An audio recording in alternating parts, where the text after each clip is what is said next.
Hi. Let me put the I'm sorry if my voice is a little bit um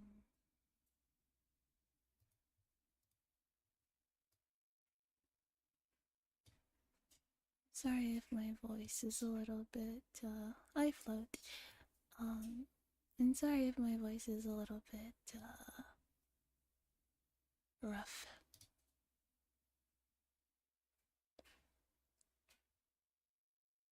Uh I actually I took a nap before the stream, which is why I'm 30 minutes late to my own stream, but neither here nor there. Um, anyway, how is everyone? I hope everyone's having a good evening. Um, yeah, I wanna do we'll do some reading, and then you know what? Let's make the ASMR menu. One moment. I like triggers and stuff. Hi. Oh, hi. Hello, Night. It's been a while since I've seen you in the chat. How are you? What's up? A chapter? We're on chapter 4. Yes. Alright. What I'm gonna do is Alright, screen real estate. I'm gonna make this smaller. Actually, I'll put it right here. Right here. Like this. I'll put it right next to the chat like that.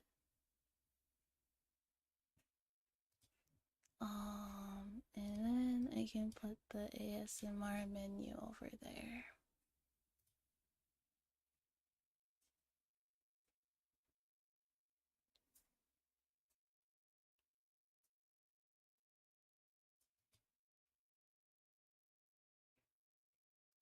Um, just in case anybody wants to, how do you like it? Just finished the whole arc and it was really good. Very good, I thought, but very gruesome. So far, I'm really enjoying the story. Uh, I really like horror content and stuff like that. So this was right up my alley, especially since it's like not just a regular. Oh yeah, should I put this here? I should have a desk. That's what I need. I need a desk. Here. I can pretend I have an ASMR mic even though I don't actually have an ASMR mic. Oh god, the screen is so cluttered. Anyway. Just wanted to put a menu so in case anybody wants me to do any specific triggers or whatnot, that can be arranged. Where is the...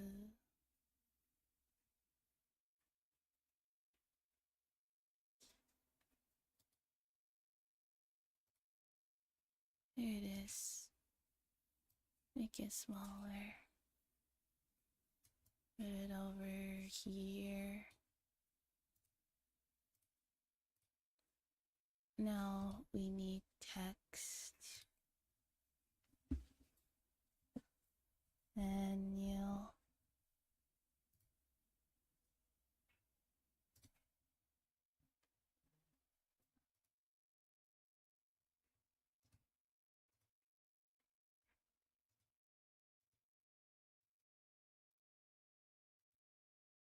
Where are the cute rounded fonts at?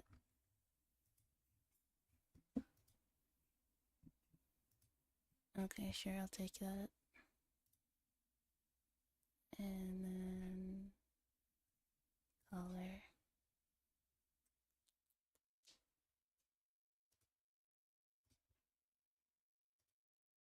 Yeah, I really enjoy it.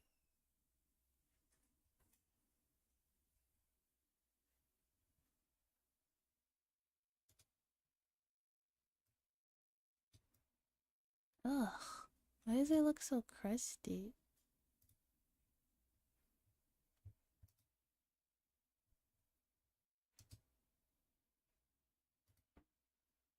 Still looks crusty. Ugh,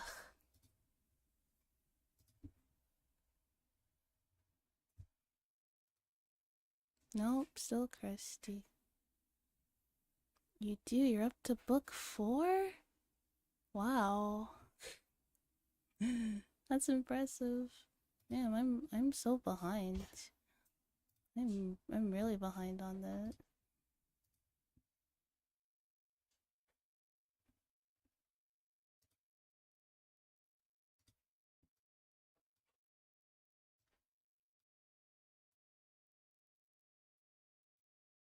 Sorry. Excuse the menu. Awesome. What is like not locked? Oh, it's my VTuber model. I'm sorry. I'm like I haven't even started actually doing the thing yet. I'm so sorry. I might get a widget that has like the chat horizontally because I feel for ASMR streams because I feel like that's gonna have better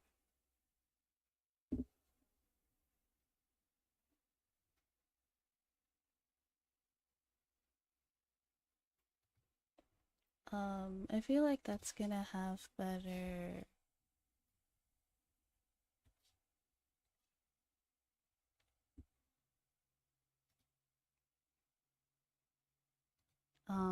what's it called? Uh it'll give me more screen real estate. Yeah. Um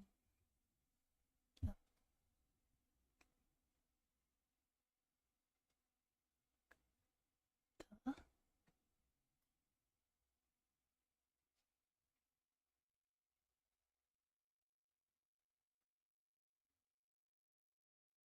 yeah.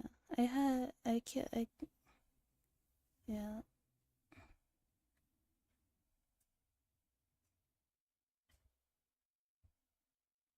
That's smart. Right now you have a lot to balance between ideal equals 10 mins. Oh, I need to change the color. uh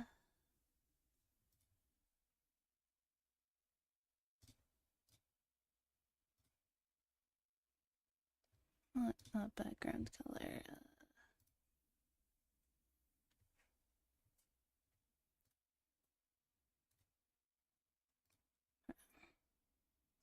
What's 10 minutes?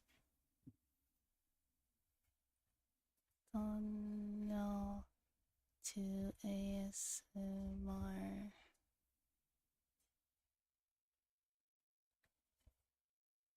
Mic font. Do I even have enough space for this on my fucking screen? That's the real question.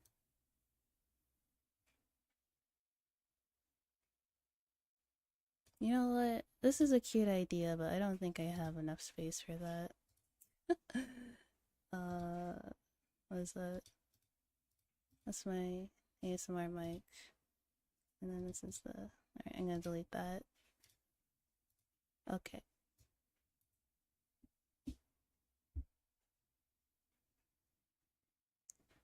Alright. Dollar equals 5 mins.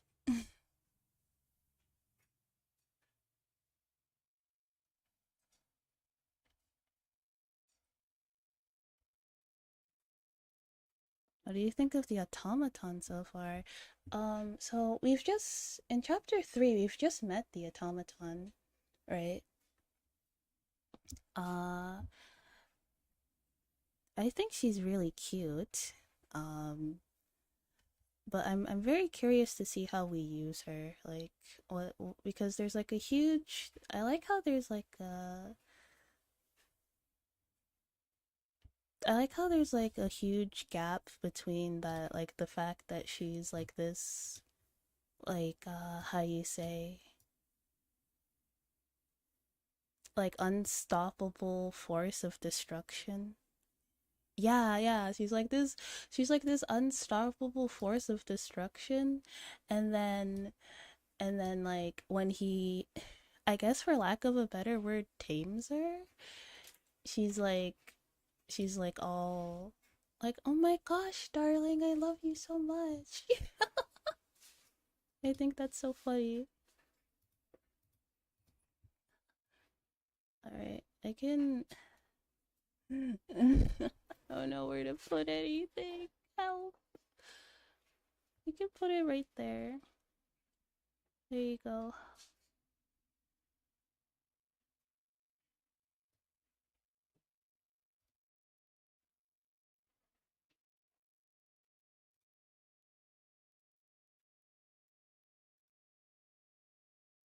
She's so soft and yet so murderous. I love her. Yeah, me too. I think I love characters with that kind of like that like that juxtaposition in her personality is so funny. I love that. Okay. All right, we can put it up here. Okay. You know what? Let me make first. Let me make myself smaller. I'm sorry I'm taking so much time to like actually start the fucking stream. I'm so disorganized. Don't mind me just being a bit of a scatterbrain. Don't worry. Don't mind me. Just local streamer figuring out how to stream.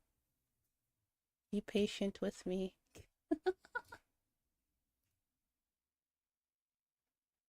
Oh my god, now the mic looks huge. That's an appropriate size for a mic, maybe. I don't know. And this is where I'd put my ASMR mic, if I had one. Okay. There's the prices.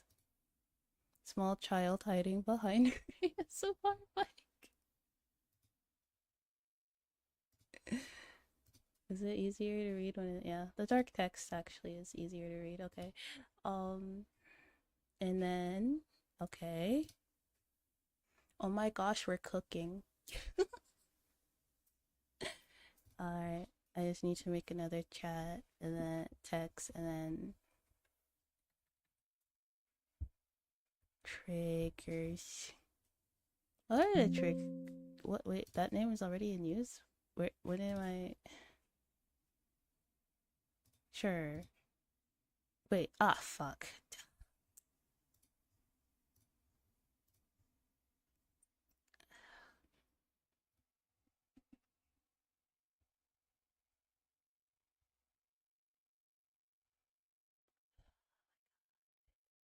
The stream is not streaming, guy. The VTuber is not VTubing.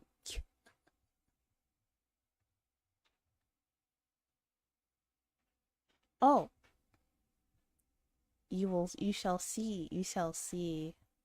As soon as I find the fucking the font. As soon as I find the fucking font.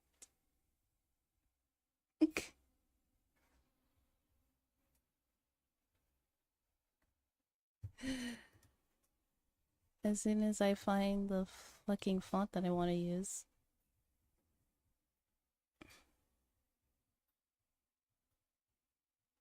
Uh, I swear to God, it was here, and now it's not, and I'm confusion.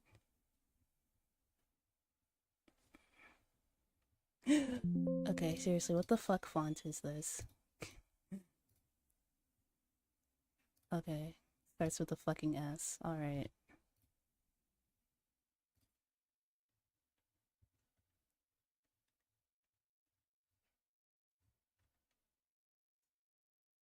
Okay, there it is. Alright. I found it. Alright. So.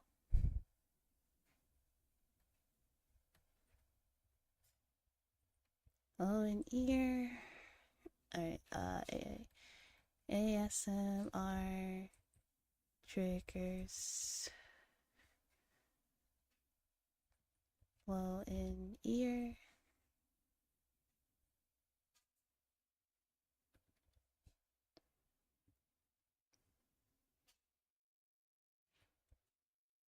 Soft breathing.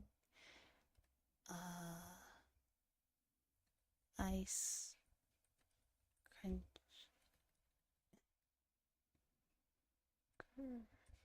Wrenching. What else what were the other ones? Popping.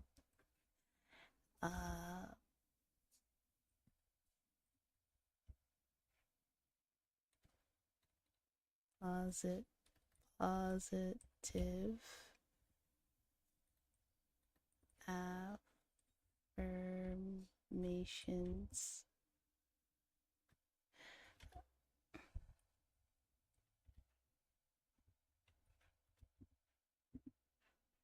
I think that's all of them.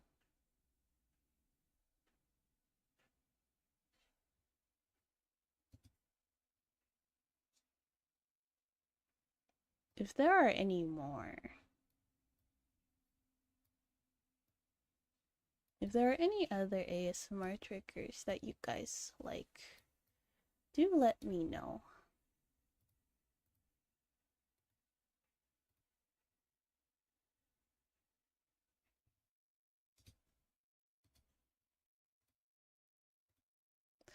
Okay. Alright, it's there. It's done. We've done it. Okay, now we can just read the actually even you can take this, move this over there.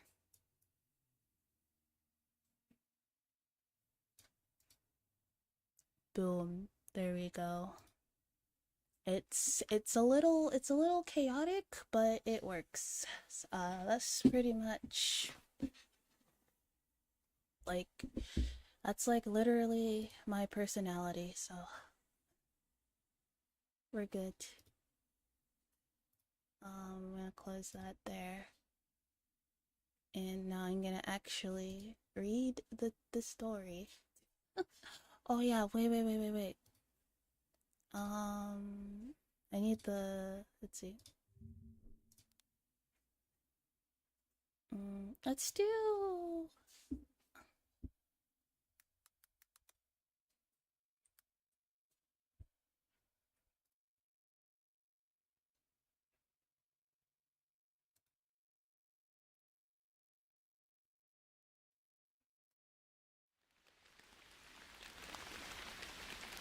there we go.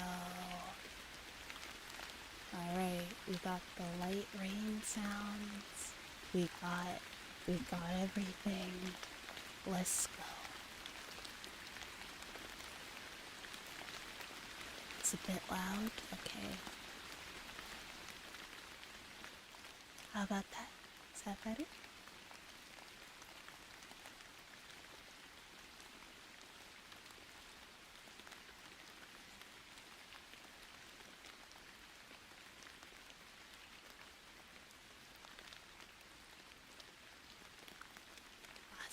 Awesome. Okay.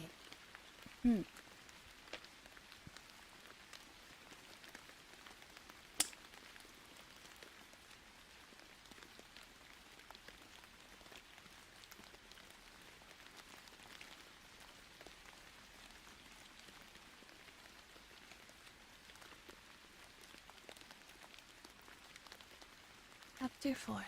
An envoy from the church. This is delicious. Fork and knife in hand, Elizabeth burst into a smile. It was the first time Kaito had seen her smile without even a shred of malice. The situation was so abnormal, he thought he was getting goosebumps. It wasn't just her either, it was the entire table.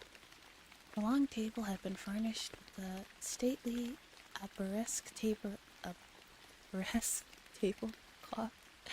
and the empty seats were decorated with beautiful flowers. The line of alternating gold and silver candlesticks was all lit, gently illuminating the silverware, and the aroma of a number of elaborate dishes wafted up from the plates. There was a hogshead jelly with brioche. There was a delectably sour salad with intestines, a bowl of lamb tripe minestrone, and a golden brown kidney pie. And the main course was finished off with some full grass trim, whatever that is. Finally, for dessert, was a tart topped with thin apple slices in the shape of a flower. Elizabeth stuffed her cheeks with the freshly prepared dishes one after the other. Large, exaggerated tears of joy welled up in her eyes. "This is delicious," I say, "truly sublime. Your delicacies." "You have my praise, doll." Oh, I figured it was the doll that made it. "For it to have met your tastes is an honor, Lady Elizabeth, master of Master Kaito." The automaton stood at the ready by Elizabeth's side. Her emerald green eyes gleamed kindly, and a gentle smile appeared on her face. Between her long classical maid uniform and her adorable little maid cap, she gave the impression of having served in this castle for many years. It was hard to believe that she was the same person who had been going on a rampage the day prior. Although he was still somewhat afraid of her, Kaito asked the question. So you don't just fight, but you can cook too." "Indeed. In addition to combat data, my self-recording service contains thousands of recipes, as well as many other useful skills. From cooking and cleaning to playing games and accompanying you at night. I can fulfill any of your desires, Master Kaito." Oh god. Oh my god, you can fuck the doll. You know what? I'm gonna say it. One of the things that I thought of that like crossed my mind when I thought of when the doll like came up, it was like, I mean, you shouldn't, but you can. It's possible. It's possible. So just say, like, should you do it? Absolutely not, because that's weird, but like, you could.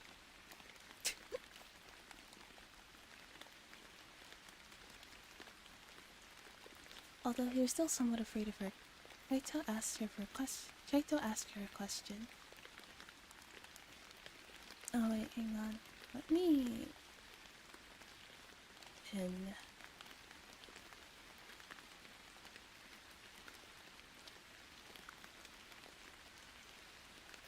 Yeah, there you go.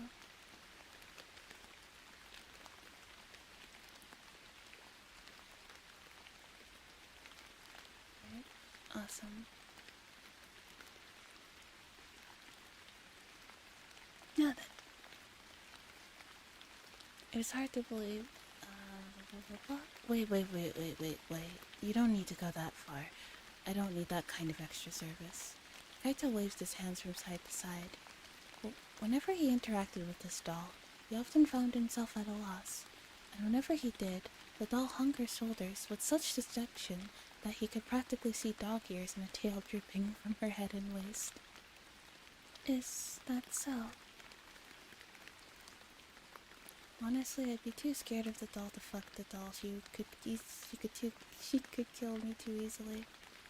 I mean, if she did, it would probably be by accident.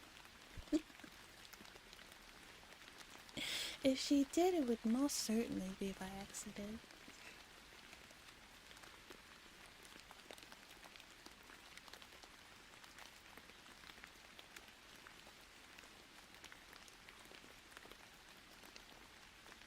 It's, that doesn't make it better.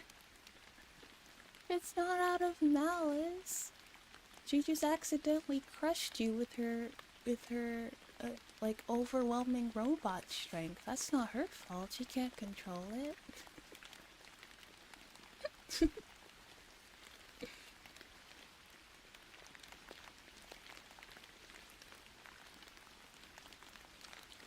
Is that so?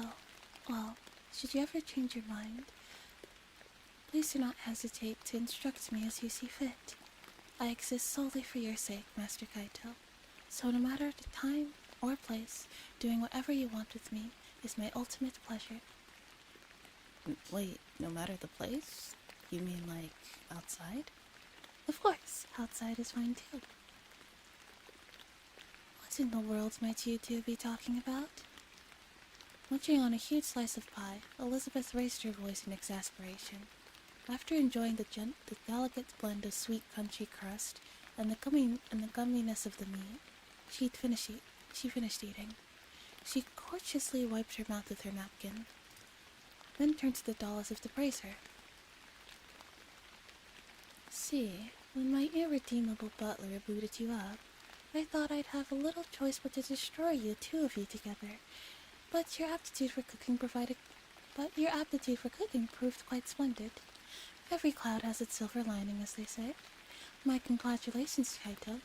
Your life may yet continue.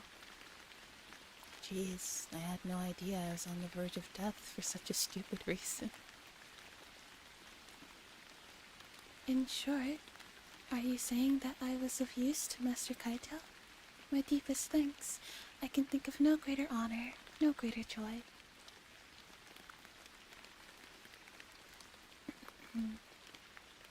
But enough of that. You are a servant of mine. Nay, in respect to your desires, I wish to welcome you more as a servant of my servant. But, hey Kaito, give this thing a name. A name? You would do well to stop being befuddled by contrivance. All things need names, and it is most inconvenient to be unable to call for your possessions. I mean, I wouldn't call her my possession. Even if she's a doll, she's still a girl. Kaito shook his head vigorously. Owning something that was practically human was too big a responsibility for him. But the doll stepped forward, her fists balled up and her cheeks puffed out. Curling her lovely lips into a pout, she pleaded with me.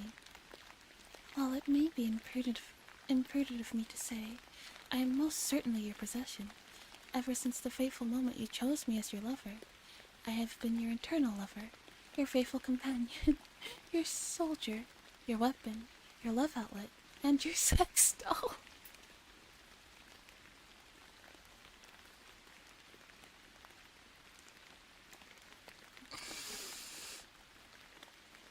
Very, very versatile. That's a very, very versatile automaton.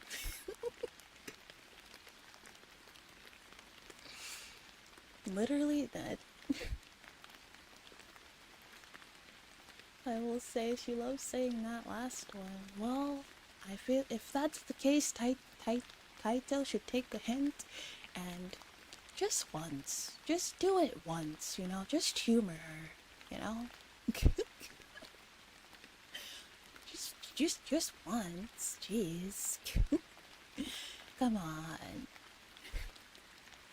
Come what? Come what may, I shall forever remain yours and yours alone. I beg you to remember that always. It's not like it would kill you. Again, not on purpose. Not on purpose. It's not her fault if she doesn't know her own strength. That's not her fault.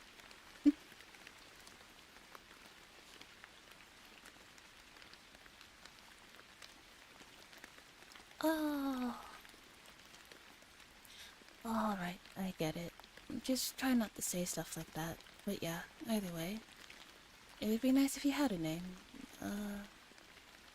Kaito scrunched up his forehead as he thought it over. He fumbled through his memories for something to use as a reference, but he'd never so much as named an animal before.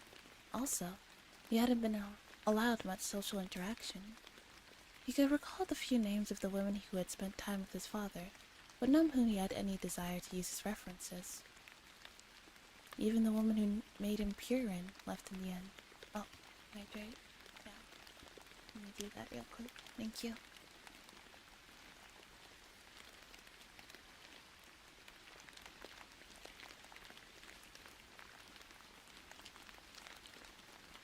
It was then... yeah, I am slouching pretty hard. I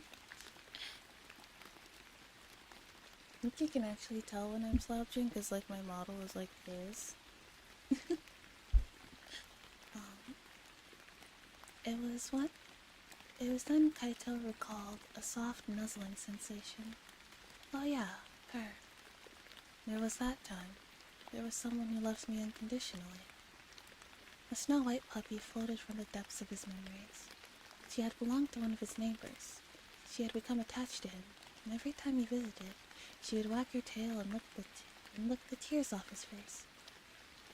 He had been able to play with her for only a short period before he had to move again, but Kaito felt that was for the best. If his father had found out about his affection for the dog, he would have likely tried to kidnap and kill her. She had been a good, kind girl, and her large, droopy eyes slightly resembled the doll's. Despite some reservation, Kaito recalled the dog's name and spoke it aloud. Hina. How does Hina sound? It sounds incredibly arbitrary, much like he plucked it from a hat. Hey, I put a lot of thought into that. You're brilliant, Master Kaito. It's the finest name in all of heaven and earth, surpassing that of any human, demi-human, beast folk, mythical beast, or god, my deepest things. From now on, I shall bear the name Hina. Hina. Hina. The name that Master Kaito blessed me with. Hina's shoulders began quivering oddly. She seemed to be happy, but her reaction was a bit frightening. Just as Hina's christening was complete, the butcher made his appearance. Elizabeth purchased a large quantity of organs from him, then handed it all to Hina. While she dealt with that, Kaito began piling the plates from the table into his arms. Apparently, having a good cook around loosened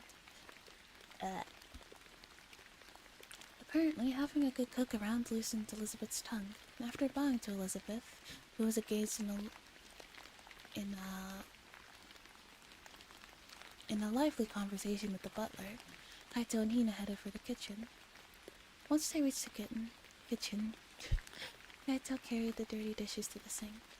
Hina, using the meat she'd received from the butcher, began making preliminary preparations for dinner. Watching her line up with other certainty the jars of seasoning she would need, Kaito called out to her. So, wait, you can tell which ones are which flavors? Oh yes, I have recognitions for most of the seasonings that exist in this world, so I can use their scent to analyze whether or not they've degraded over time, and the minor changes in flavor resulting from the manufacturing process. The butcher is waifu material? Isn't he like a lizard? Doesn't he have like a big old lizard tail or something? If I remember correctly with how they described it. Hi, Comfy. How are you?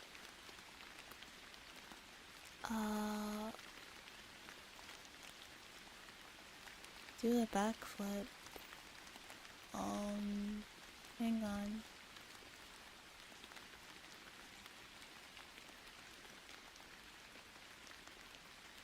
Oh.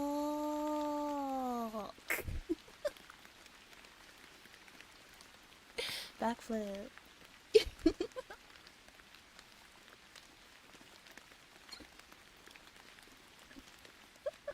Fuck, let's go.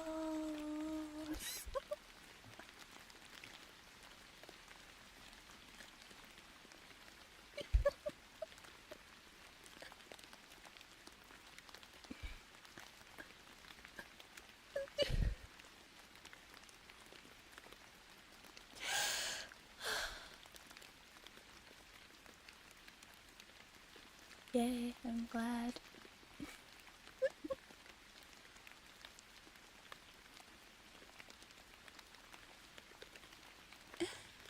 So I can adjust the quantities as I use as necessary. Wow, that's really impressive, Hina. Kaito nodded in earnest admirations. Hina's cheeks went flush with embarrassment. I receive your praise with great honor. On a related note, Master Kaito, what kind of dishes do you like? Big words. Are there big words? Actually, there are like a couple of words in this book that I haven't seen before, to be honest.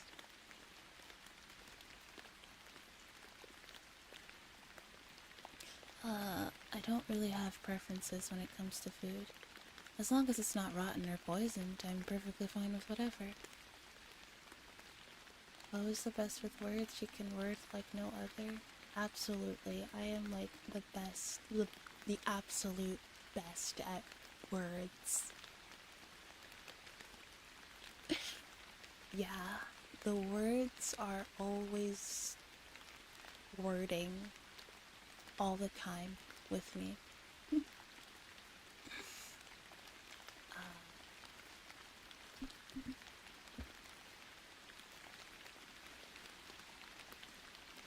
His eating habits in his previous life were more survival based after all. He'd simply been grateful whenever he got his hands on something edible. Hina nodded earnestly in response to Kaito's half-hearted answer. I understand. Then I will give it my all to cook something you find delicious, Master Kaito. And then, perhaps, and this would be terribly august, were you to possibly find my cooking to your liking, Master Kaito. Oh, my heart would be so full of honor and pride, I would surely die. Could not have said it better, I know. Absolutely eloquent. I should receive a Pulitzer Prize for that little ramble alone. Highlight. You're up? Isn't it late? Aren't you tired? Or wait. Or is it early? Is it early? I don't know. Is it early for you? I don't know time.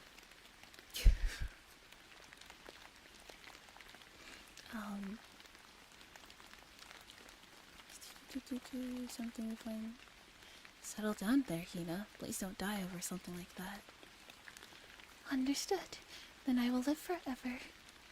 Hina nodded, her cheeks still red, vaguely muttering something to the effect of by your side forever, and Master Kaito. Her body swayed from side to side. As he watched her plump breast pop up and down, Kaito felt somewhat embarrassed, but he'd spent so much time alone in this claustrophobic dungeon of a kitchen, and now it really is nice to have someone to talk to. It was 3 a.m.? Why are you awake at 3 a.m.? Go back to bed. Nodding, Kaito turned on the sink's faucet. The castle's water supply linked to a reservoir full of undines. He was glad for the limited source of water, but it was sometimes annoying that it didn't come hot. As he washed the dishes with cold water, Nina stood beside him, preparing the offal. Her knife constantly moving. In the blink of an eye, the unnecessary sections were removed and the meat was cut to the perfect dimensions. As if to ensure the meat would not suffer more damage than necessary, the cuts were all clean and precise. Kaito unwittingly stopped moving as he watched her masterful knife work. It was at that moment that Elizabeth's voice rang out. Oh no. Oh my gosh, it's 3 a.m. That's when the demons come out. Be careful. Don't worry. Don't worry if you hear manhwas.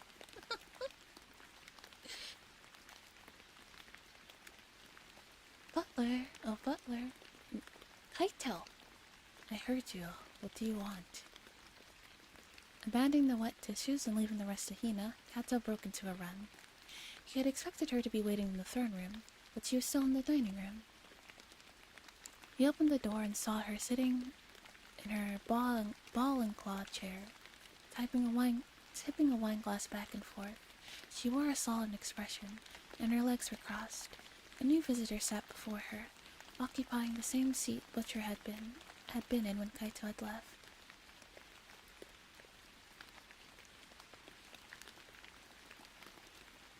Yeah? Apparently, this unpleasant man has some matter he wishes to discuss with you. Ah, pleased to meet you. Young Kaito Sena, yeah? Correct? The blond man's face was chiseled, and he wore a black cassock. He invoked the image of a goat, and his eyes seemed gentle as he smiled. Yet his face gave off a somewhat suspicious impression, and looking at him gave Kaito goosebumps on his back and an unpleasant feeling in his stomach. He also noticed that the man's pronunciation of his Japanese name had been smooth and more correct than he'd heard in some time. Showing no signs as to whether or not he'd deduce Kaito's unease, the man opened his mouth with dignity. My name is Clueless Rayfond. I've come as an envoy from the church, looking to conduct a personal interview with you. Huh? He truly is your servant, Elizabeth, whose manner resembles yours. The man spoke in a tone that made it impossible to tell if he was truly impressed or if he was being sarcastic. Kaito took a long look at Clueless, the man from the church. Kaito didn't know much about this world's church, but based on the fact that they've been able to suspend Elizabeth's execution and order her on a demon hunt, he could tell they wielded substantial influence. In the face of such powers, Kaito's first reaction was the desire to flee. But if he fled now, it would look highly suspicious, suppressing his automatic response, which was to turn around. Kaito focused his gaze on the man, silently inquiring as to what questions he wanted to ask. Willow stood from his chair, stretched, and offered a rather unexpected proposal. Well then, shall we make our way to the church? I'd rather not hear you out in a place as gloomy as this castle.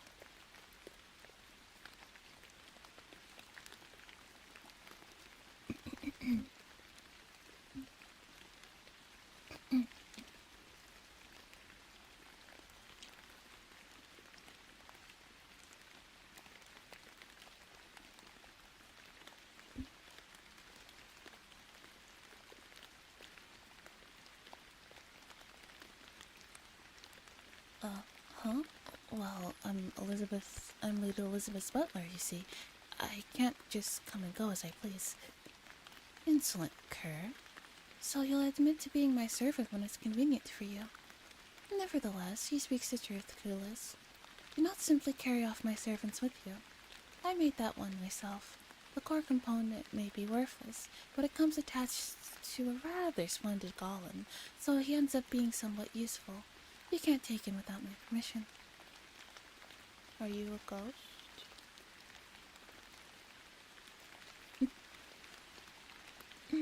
Yeah? Well, you are up at 3 a.m. That is when the ghosts come out. So...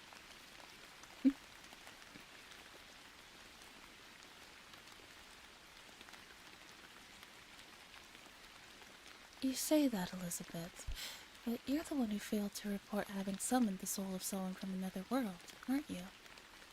At Clueless's declaration, Elizabeth twisted her lips. He seemed to have hit the mark. Kaito was fairly surprised that the fact that he was from another world had been exposed. Laying his large hand on one on top of the other, Clueless continued. However, I have no intention of reporting that fact to my superiors. I can say I simply wanted to check on the specifics of how you defeated the knight and the earl. And besides, this little visit was off the books in the first place. Don't you think that, rather than dealing with formalities and punishments, it would be more constructive to quickly resolve this matter altogether? To that end, I'd like to speak with the young man. How does that sound? Enough with the farce. At any rate, you intend to blather on and grumble until I relinquish him to you, am I wrong? Fine then, what a bother. You have my permission. If you fail to return him, however, I shall have your head. I know how to deal with unholy stuff. I use an eldritch bun. Yeah. Yeah. Don't worry about all the ghosts and the demons. I'll scare them all away. I'm quite scary.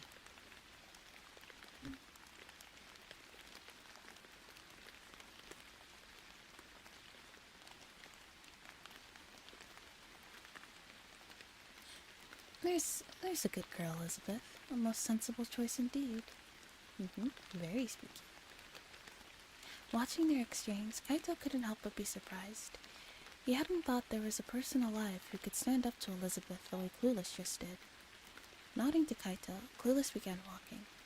From the way the conversation had gone, Kaito guessed he was supposed to follow. Neither party seemed to have the slightest interest in how he felt. Yes, hi, hello. Oh, thank you for following. Or, I guess subscribing to the YouTube channel, right? Thank you. I need to have the YouTube activity feed on my dashboard somewhere so I can see it. So I can read people's names out, but thanks for subscribing.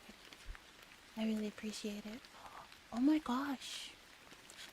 Did you guys know we're almost at 500 subscribers on the YouTube channel? I wanted to say thank you. That's really awesome, so I wanted to say thank you for that. Are you a torture princess too? Yes, of course. That's why I wanted to read... Yeah, that's why I wanted to read this light novel. That's why I wanted to read this light novel, because I was like, oh my god, she's just like me for real. Hang on. Hold that thought. I'm gonna close my door.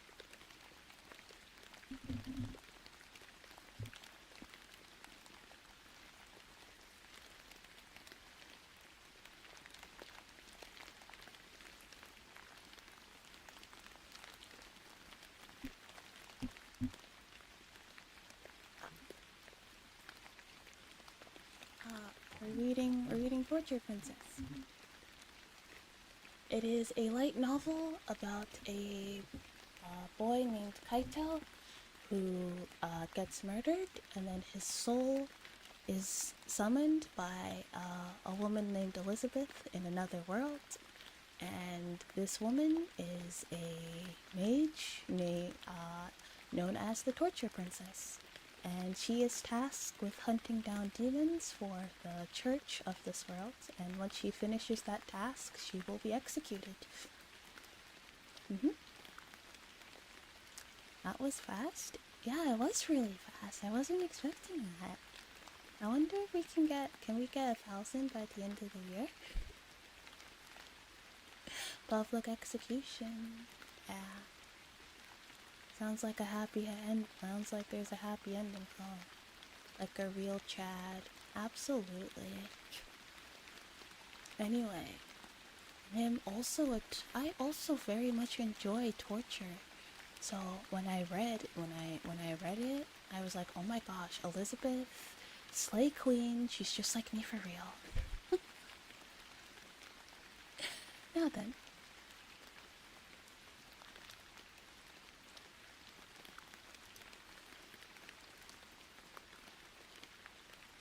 Half desperate, Kaito immediately followed the cassock-clad man.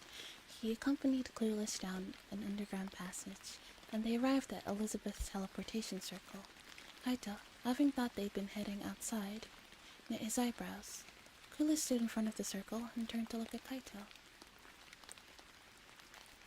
Damn, you two spilled the blood of the innocent? So much PogChamp. I do not spill it, I drink it. That's what makes my hair... That's what makes my hair pink. It's the blood of the innocent.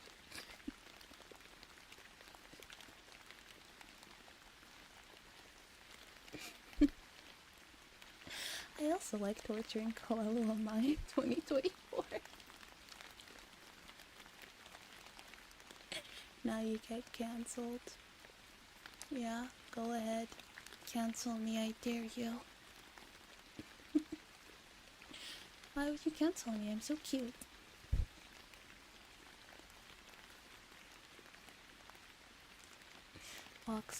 Walks off halfway and then starts backing out slowly, hearing Ko talking about the blood of the innocent. Don't worry about it. Don't worry about it.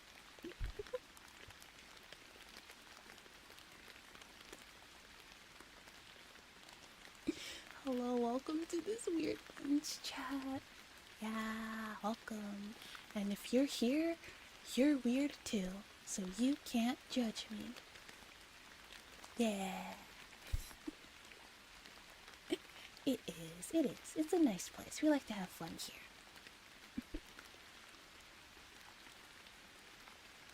I'm not weird. I can because I'm not weird, I'm just crazy. Did you know drinking the blood of the innocent can give you pink hair? Yeah, it can. That's why my hair is pink. Although I don't drink quite enough. That's why a little bit of it is gray. But don't worry about it.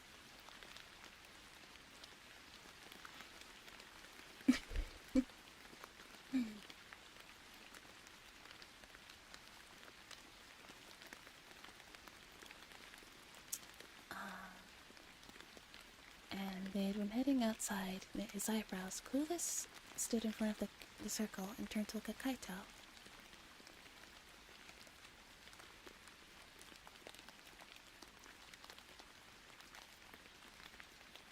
Oh, your torture is lacking, I see. I've just been so busy. I've been really busy with like non-torture stuff, you know. You know, I'm working on. I've been streaming. I've got school. It's just so busy. You know, it's hard to slot in, you know, torture regimens as I used to. But it's cute. I like the gray bangs. I think they're very cute. Yeah, gray is one of my favorite colors, so I'm not mad.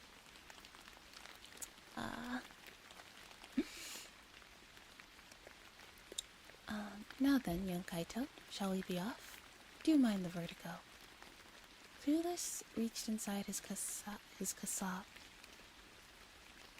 It's hard being a girl boss that loves to spill the blood of the innocent. It is. It really is. And pulled out a heavy-looking silver pendant.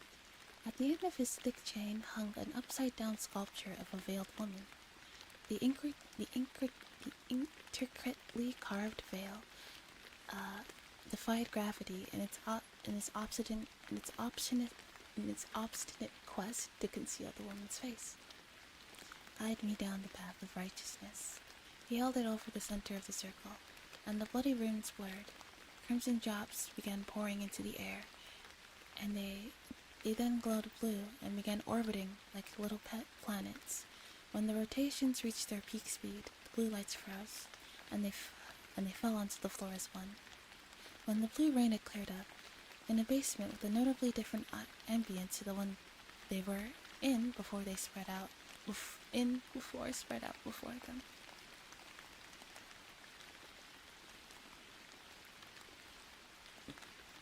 Thanks, the old ones. I'm not innocent at all. Then you shall be spared.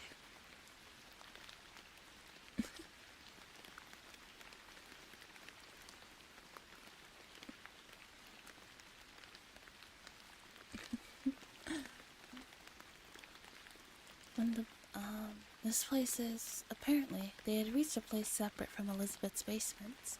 The walls were made of bare, packed earth, giving off a completely different sense of claustrophobia than stone. The cold air had a damp color, announcing loud and clear that they were underground. Come now, young Kaito. Follow me. We're going this way. We wouldn't stand a chance if we were still innocent in this chat. Exactly. No. I wouldn't do anything to you guys. It's fine. It's fine. It's fine.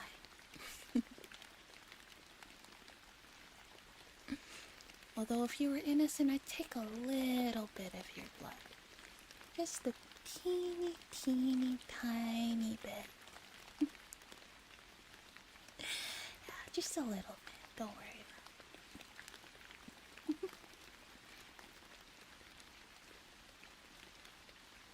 Outside the room, long tunnel-like wooden passages extended to both sides. Old magical lanterns hung from the low ceilings and lit the path. It felt almost like a passage built for mining. As he walked through the corridor, rich in smells of soil and rotting wood, Willow spoke quietly. These are the hidden passageways that extend beneath the church. They connect to my private chamber. Follow me. Obeying the instructions, Kaito turned halfway through the passage and made his way up a narrow staircase. Bare and safe were the stately desk. Its wooden interior was bare and safe for the stately desk and a filing cabinet.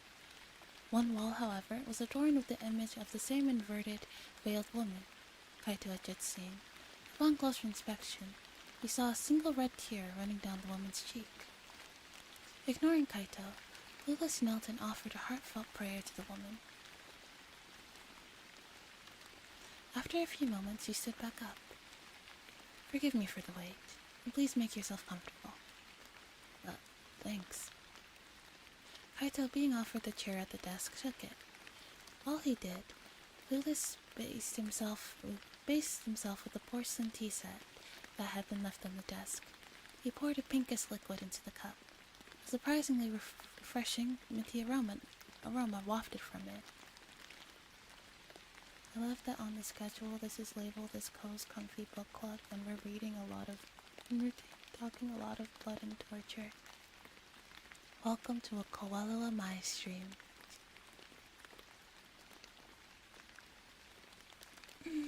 Welcome to a Koala Mai stream.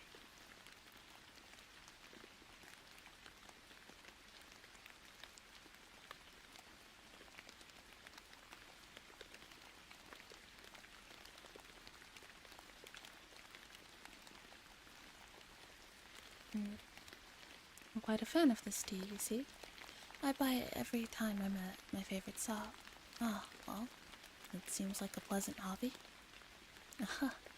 I wonder. I'm glad you think so, at least. My subordinates often scold me for buying too much. Kulis winked. It was a very human gesture, but for whatever reason, it made Kaito tense up. The title Eldritch isn't there for fun. Okay. Now, something about the way the man talked seemed uncanny, almost superficial. Willis moved his own chair such that he was facing Kaito from across the desk. Kaito noted that the arrangement resembled an interrogation. Clueless took a sip of his tea, then began the conversation in earnest. What? He didn't offer Kaito a cup of tea? Dick?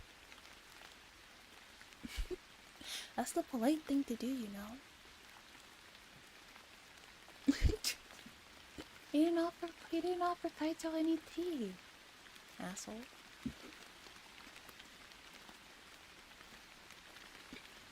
I must say, I never imagined Elizabeth would drag someone from another world into her demon hunt. Even if only as a servant. Not that Elizabeth really talks about it much, but I got the vibe it wasn't really a big deal. Are you saying it's uncommon for people to get summoned from other worlds? clueless is clueless about social norms. Exactly. What is it like? Wait, she hasn't bothered explaining anything? Well, she's never been much of a responsible one. Uncommon would be putting it lightly. It's beyond rare. Is it time for the mustache? Do you have enough channel points for the mustache? Hey, let's go!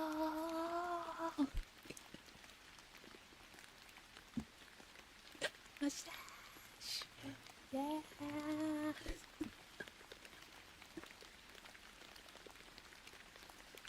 Woo! Me too, I love it so much! Let's go!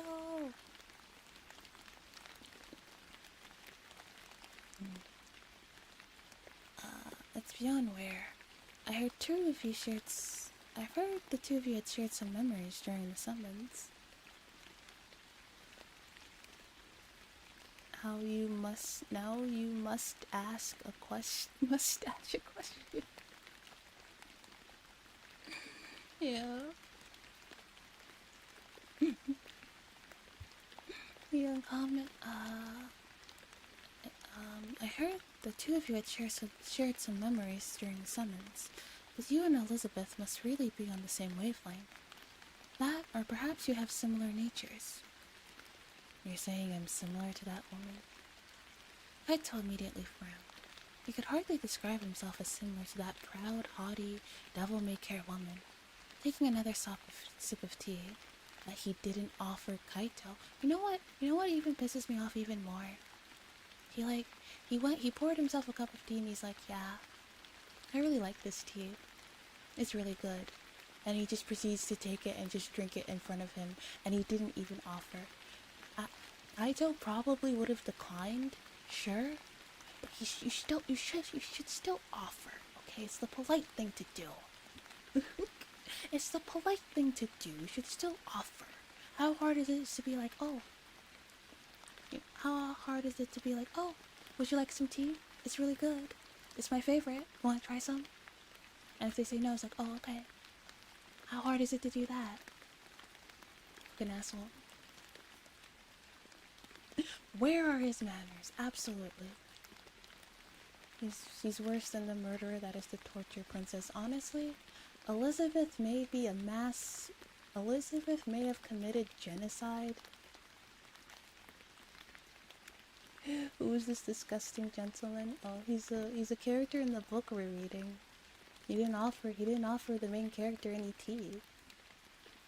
Absolute asshole. Also, good morning, King. Did you sleep well? You mean the eldritch fun? Yeah. Oh, distinguished gentleman. I thought you meant I thought you tried to write disgusting. Oh, the distinguished gentleman would be me. Okay, fuck. Actually, speaking of tea, I'm gonna make myself some tea. But before I go make some tea, until you realize you have to go to work.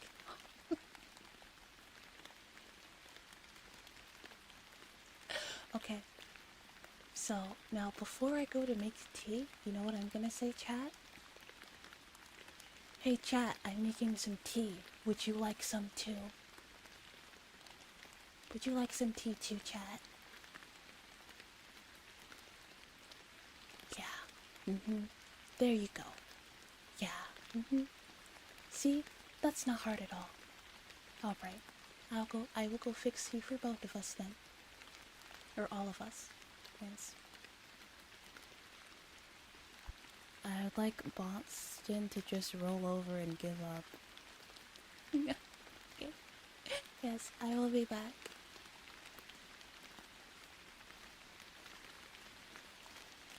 Should I keep the rain sounds while I'm gone, or do you guys want like music?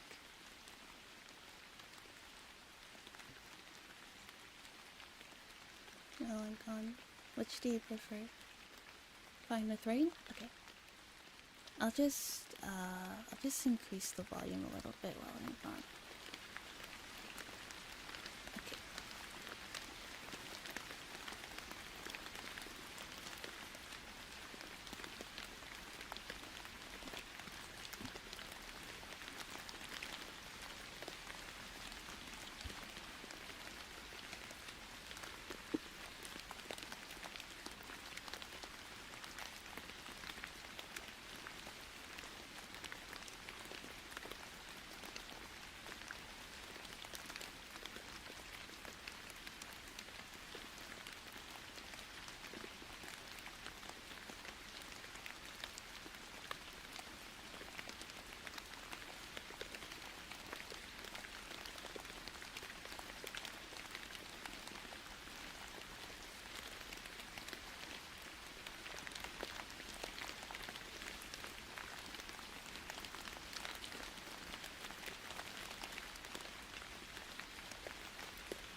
vtuber.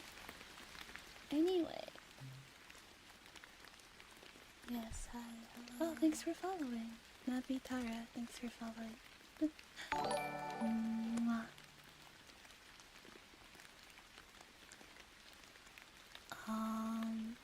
Also,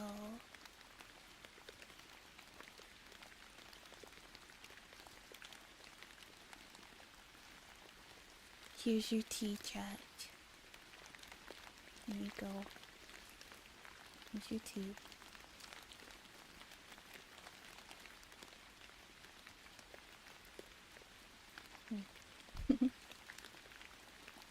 Yeah. Can I get liquor at our day at work? No.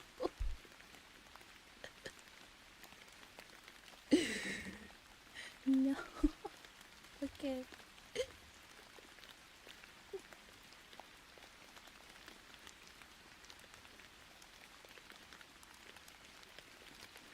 No, you will drink tea like the rest of us. We are dignified pack rabbits over here.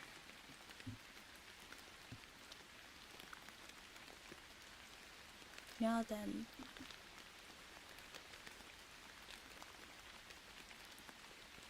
Exactly, I'm here to cheer you up with my mustache. Okay.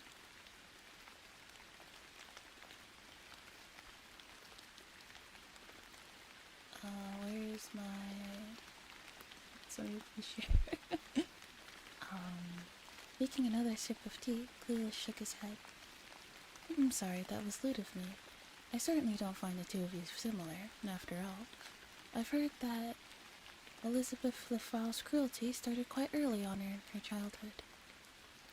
The statement caused Kaito to start. The image of the young girl he had seen a few days prior flashed through his mind. She just sat on her bed, her body thin and frail and her eyes hollow. Kaito shook his head to dispel the vision. Due to constant office parties, my tolerance is extremely high. Why do you sound so sad saying that?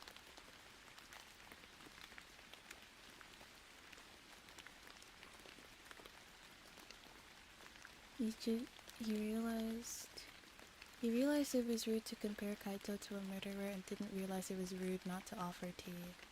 Absolutely. Like... Ooh.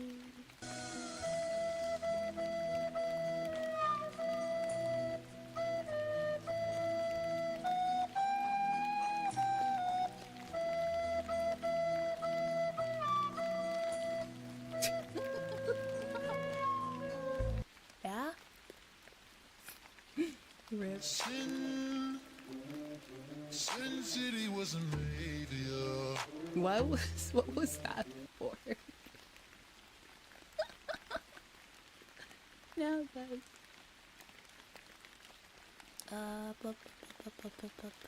Where was my split? Also, you know what? Speaking of drowning, guys. Speaking of drowning, I have two ideas. I have two special ASMR streams. For this month. Alright, so one is going to be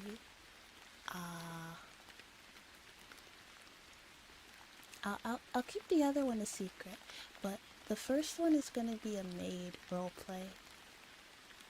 Yeah, maid cafe roleplay stream.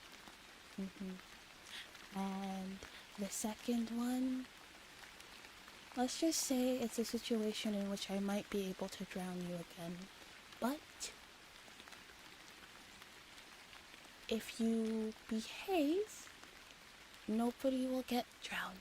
So, I hope you look forward to those streams. Those will be probably next week. Like, since like Peepaw is like basically working all week,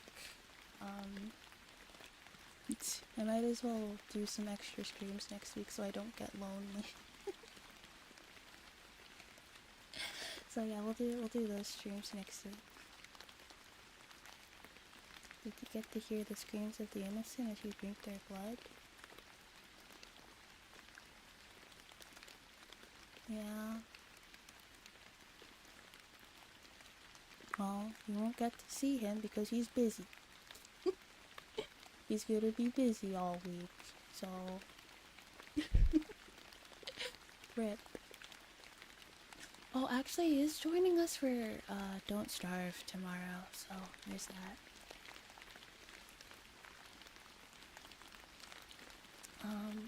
Kaito shook his head to dispel the vision. Ignoring Kaito's unrest, Clueless continued on. She was born as the only child of the distinguished Li-Fao family. She was a feeble child who broke toys and delighted at the deaths of animals. She didn't truly bloom until she turned 16. It was at that point that she began torturing people, gaining significant magical ability from their pain. And with those wicked powers, she killed even more. Oh my gosh, with the more pain she causes people, the more powerful she gets. What a badass.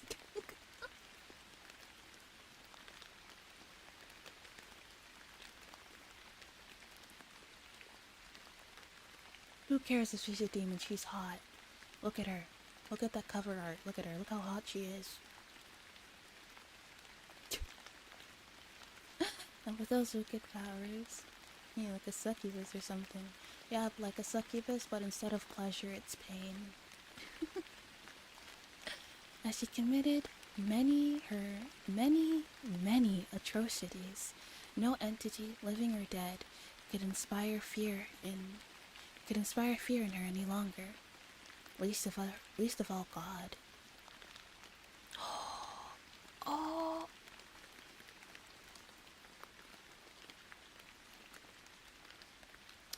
Don't worry. I have an idea for a video.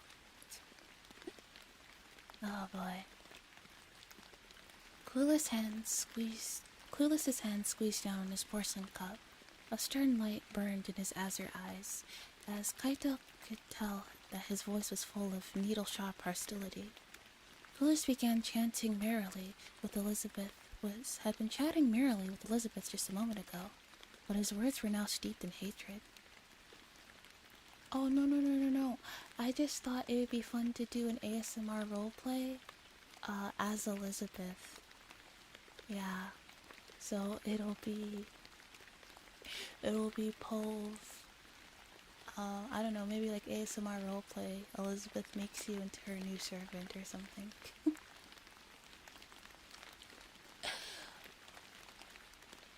Yeah, I'm almost...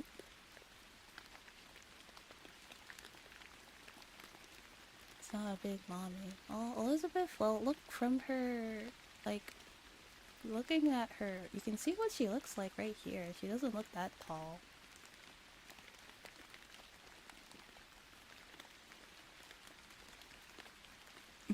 This will be fun.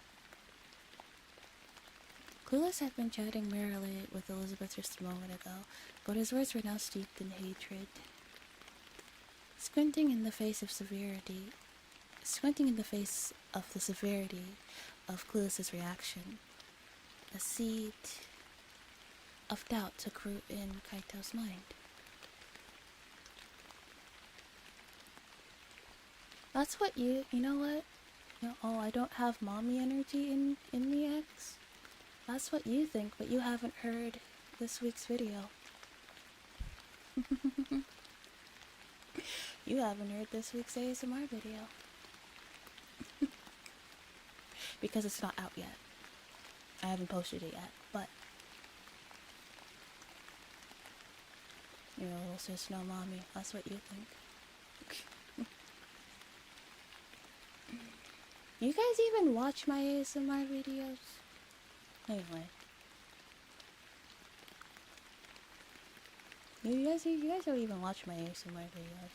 There's no way you would say that if you watched them. Fake. Obtaining the power You didn't see the new one? Exactly. That's why you're saying that. That's why you're saying that. Obtaining power from the pain of others. That's exactly what demons did. But Elizabeth Lafrau was no demon. She was the torture princess. I thought Elizabeth wasn't one of the 14 demons, though.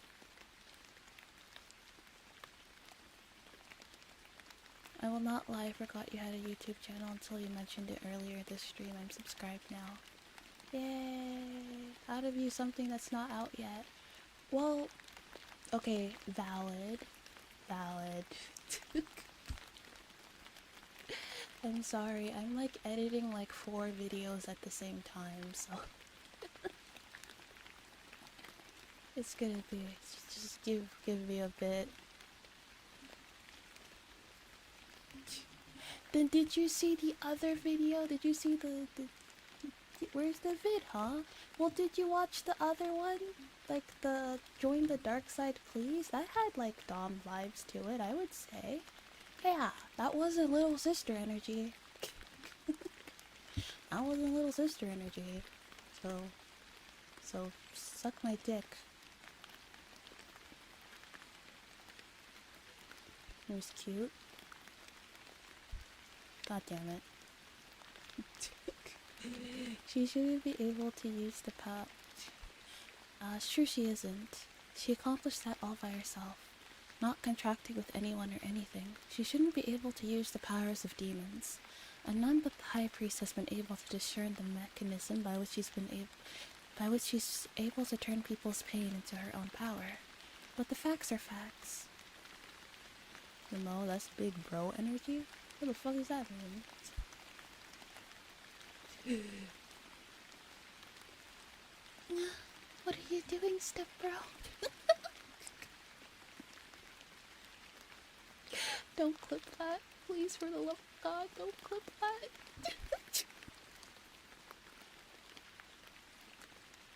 I swear to God, please. I'll do anything you want. Please don't clip that.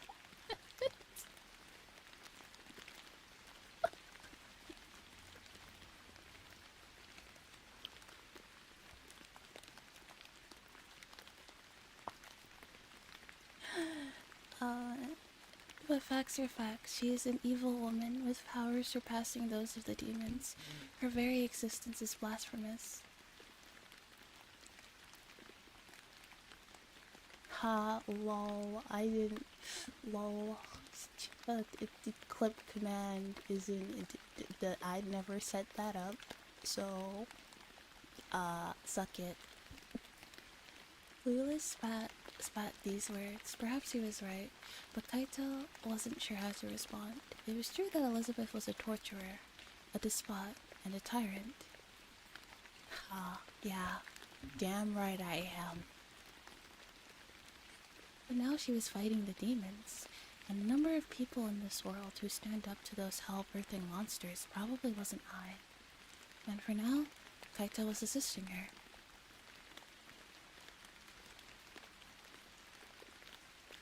All he had lashed back at her at times, ever since the incident with the Earl. He'd stopped having qualms about serving her. He even kind of liked the innocent side she occasionally revealed. Maybe it was a warped way to live, but it worked for him. In his hesitation, Kaito had grown silent, but Clueless nodded, seeming to understand Kaito's position, and heaved a heavy sigh. Forgive me, it appears that I have gotten rather heated, but I thought that you, after spending some time with her, would find such things obvious. Now then, do you mind if I ask you a few questions about your world? I hear that your world is where machines have progressed further than magic has. Is that correct? Oh yeah, or rather, magic doesn't really exist in my world. At least as far as I know. Kaito matter-of-factly answered Clueless's questions, but on top of the fact that his knowledge of his previous world was strongly biased. He knew nothing of the workings of the many industrial technologies that had benefited him life. But even though their exchange only touched on broad generalities, Clueless appeared enraptured. He finished his tea, then gently shook his head. Thank you. I learned quite a bit, and you have my condolences. The battle against the demons will no doubt grow fiercer from here, and I find it difficult to imagine. Yes, hi. Oh, thank you for following. Ryan DC, thank you for following. Welcome.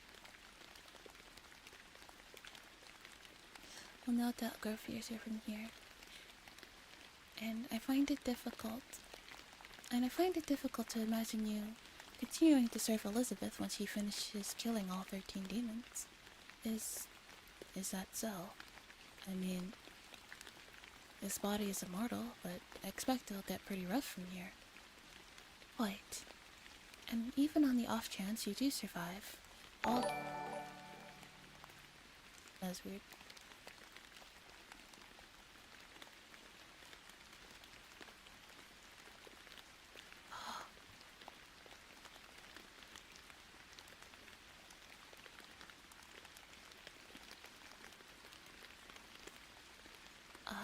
All that awakes you is an inquisition by the church. Wait, what? Oh, ghost notification. Oh, yeah. I need to fix it. The alert is... You know what? I'll probably just switch all of my alerts to Streamlabs. Panic, the computers are rising up against us. That's not it. It was you? Oh my gosh, Tom, hi. Holy shit, where have you been, Tom? How are you? Damn.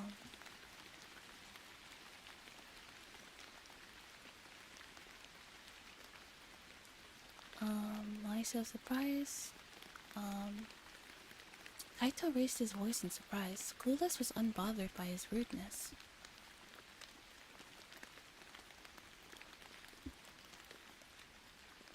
As he stared at Kaito, something resembling sentimentality welled up in his blue eyes. However, it wasn't the gaze of one looking at another human, but of one looking down at a worm. Why so surprised? It's a natural measure to take now. The church can't exactly allow one of Elizabeth's puppets to roam free. After she completes the task, the stake awaits you both. At best, you'll be confined, but not before being thoroughly tortured.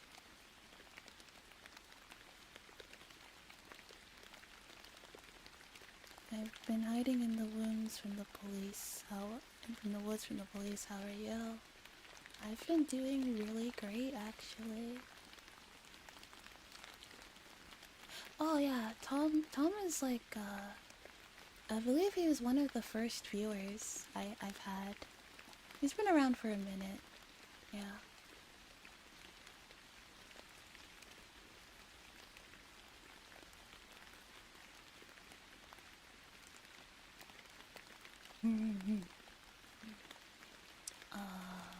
That's... Okay, I'm gonna be honest with you. I'd rather pass. I got sucked into this mess against my will. You guys are the one in charge of the torture, right? Can't you do something about that? It just so happens I have a proposal for you.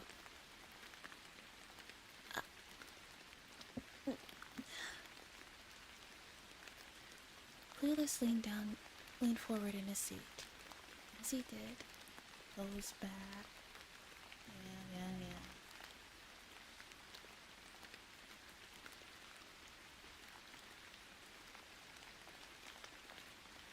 It just so happens I have a proposal for you.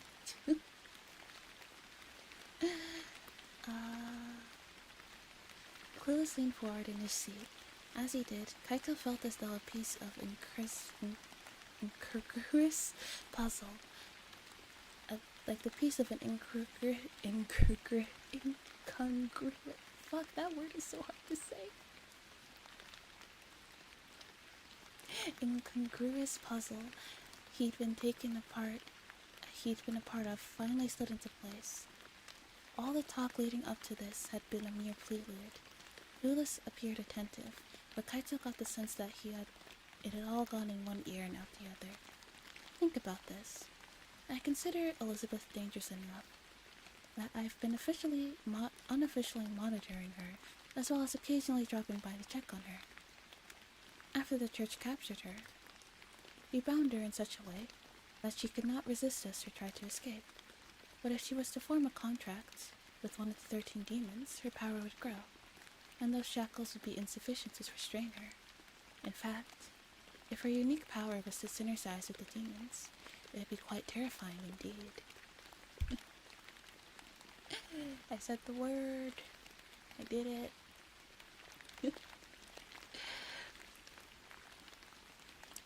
Are you sure you should be making someone like that fight for you? She swore she wouldn't force a contract with the demon. And the head of the church, Vados, told us to believe that promise. He also said should the time come where she breaks that promise, he would sacrifice his life and soul to seal her away. But while he likely possesses the power to make good on his word, we would still be losing the most distinguished member of our clergy.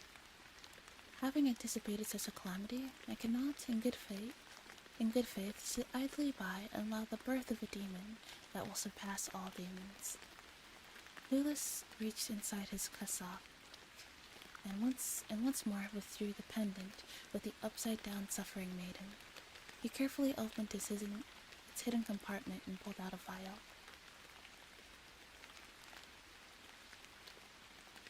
He tilted it over to Kaito's cup, and a single tear-like drop of clear, colorless liquid made ripples in his tea. Oh, he did pour tea for Kaito. Okay.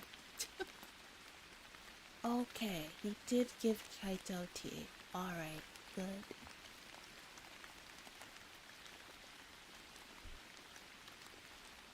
Okay. Alright. He's been redeemed. Yeah, I guess we misjudged him. I thought he'd only poured it for himself, but I guess he poured it for both of them. Okay.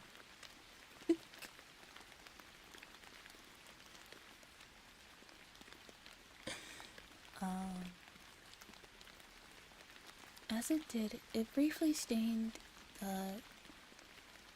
Oh wait, yeah, he did just he put something in his tea. Like, I don't know what he put in it. Like, let's keep reading.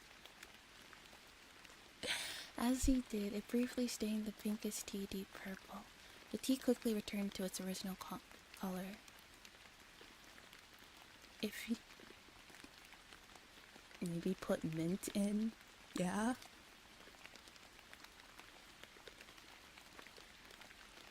If you make Elizabeth drink this poison, I can promise you a painless death. So, what? How is that a good... It's like, oh no, you're still gonna die anyway, but like, it won't hurt.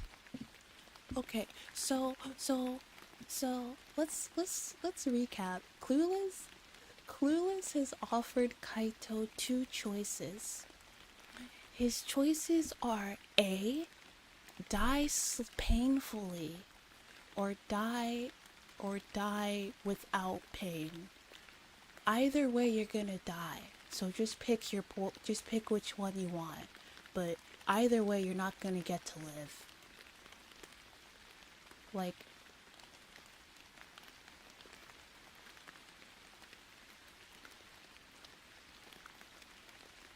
I mean, it's like, I know, but like, it's like the choices are still die. Like, it's like, fuck you, I don't want to die. What the fuck? Why do I still have to die? What is this? Is there a third option where I don't get to die? Is there an option where I get to catch a fucking break and maybe be happy for once? Is that something? Nope. Only L's for Kaito, I guess. Jeez. Doesn't he want to die though? That's besides the point. It's the principle of the matter.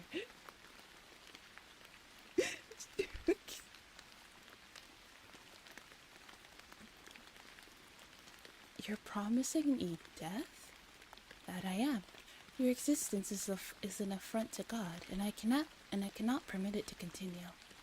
Although from what I heard, upon being summoned, you wish to die anyway, correct? Having served under her, you know how terrifying pain can be. Do you understand what I'm offering you? I myself think the terms are rather fair. Lila smiled, remembering the uncomfortable feeling he'd initially been getting from the man. Kaito felt validated once more. Lulis was arrogant. He seemed to be looking down on Kaito from up so high that he didn't even realize he was being arrogant. Clueless had no doubt that he was being earnestly merciful. Kaito swallowed his retort and decided to speak as little as possible until he returned safely to the castle. Not receiving an affirmative response, Clueless tilted his head in dissatisfaction. You seem displeased. Oh, does he? Oh, he's like, huh. Oh, you seem kind of, oh. I know I just called you like a literal, a blasphemy, and that your existence is like not defies nature, and you cannot be allowed to live, and I must make sure you die. You seem kind of pissed off about that. What about that pissed you off? I'm so confused. Who cares more about Kaito's life than he does? This poor man has been abused and hurt his entire life. He deserves happiness, god damn it.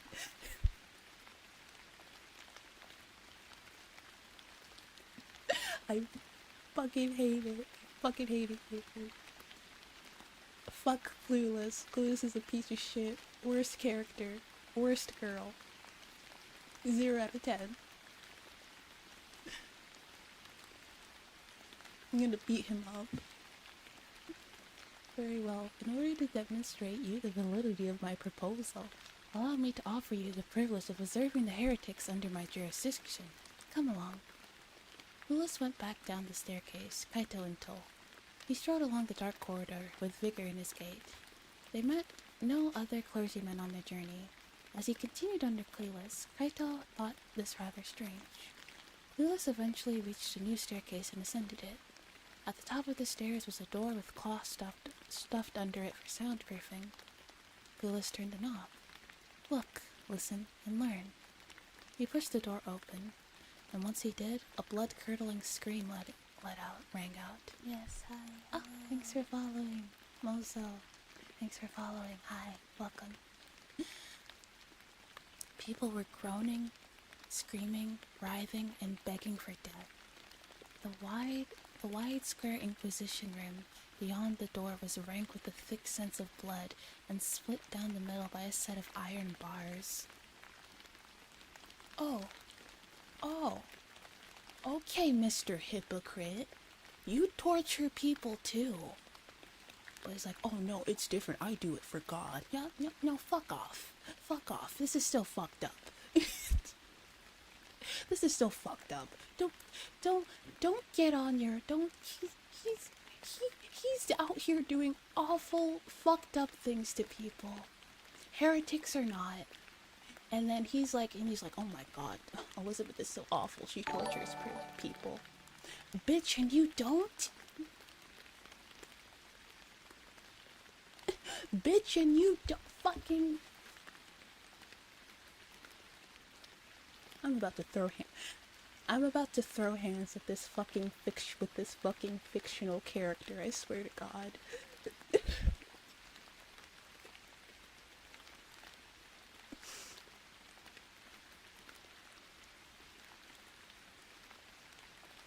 On the other side of the bars lay a small scarehead.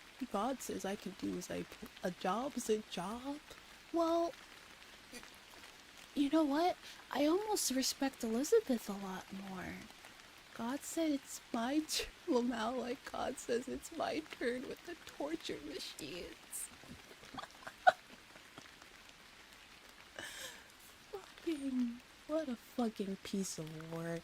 Jesus. On the other side of the bars lay a small-scale hellscape. People were chained to walls, each completely devoid of hair. Their pasty skin had rivets. Someone has to do it. Fuck. Their pasty skin had rivets driven into them. Their bald heads were full of screws. Even as Kaito watched, more were being wound in by people dressed in all white. One woman was tied to an operating table, convulsing as she was slowly sawed apart. An old man pleaded for death, his feet strapped to a white hot iron plate. A young boy hung from a hook by his tongue, which was also covered in horsehair. A boy wept as he waited for his tongue to dry out completely and tear, dropping him to the floor. They smell of crusade. Yes, in the name of Jesus, I torture people to death. Jesus fucking Christ, dude.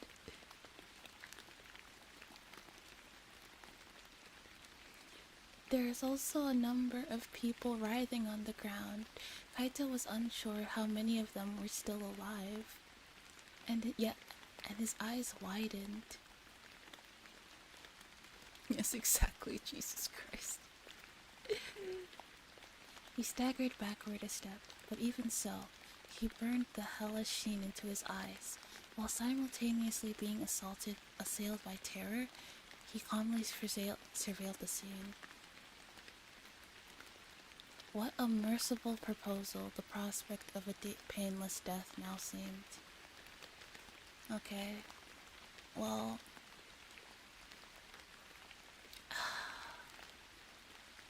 I guess a painless death would be better than all this shit. Jesus.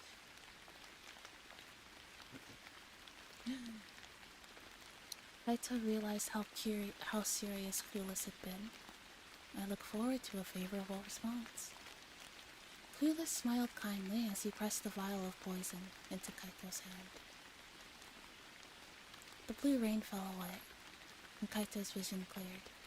After using the teleportation circle to return to Elizabeth's castle alone, Kaito immediately fell to his knees. He was assaulted by nausea and vertigo. Neither had happened when Elizabeth had been the one activating the circle, though perhaps his nausea could be attributed to the spectacle he had just been forced to witness, as well as the weight of the choice that had been thrust upon him. I think this is my favorite chapter in this book. Oh boy. Shit, that was so fucked up. It was, Kaito. It really was. And you didn't deserve to see that. Hashtag Kaito deserves better. Can we get an F in the chat for Kaito?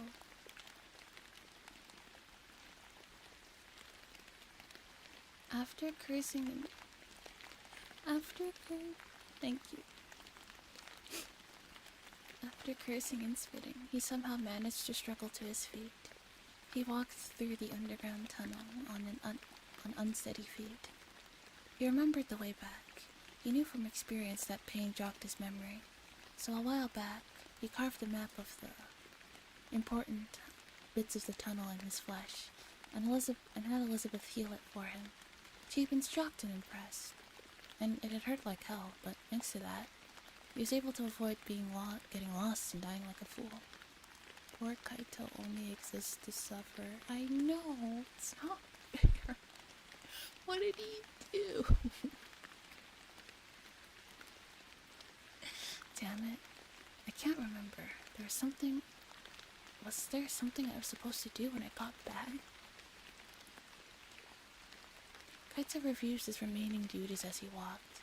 Tina had probably taken care of all of the chores for him, and Elizabeth was unlikely to call him for the rest of the day. He exists, silly, and that's not allowed.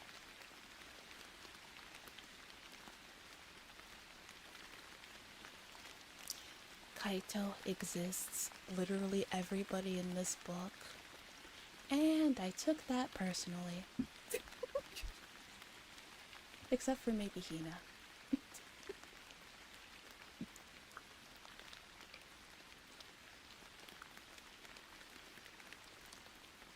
Hina was unlikely to call for him. Elizabeth was unlikely to call for him for the rest of the day. She didn't tend to spare much thought for him. So even if she planned on asking him about Clueless, it could be days from now. He had millions of things he needed to think about. But for now, all he needed to do was rest.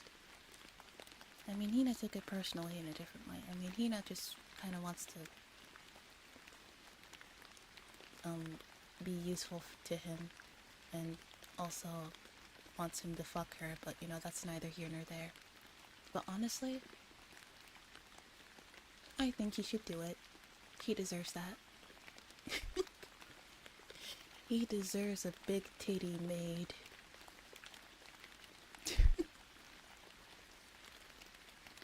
To rock his shit. Anyway. If he could just forget about the vial of poison in his breast pocket until the following day, that would be wonderful. Kaito staggered into the servants' quarters, then made for his room in the corner.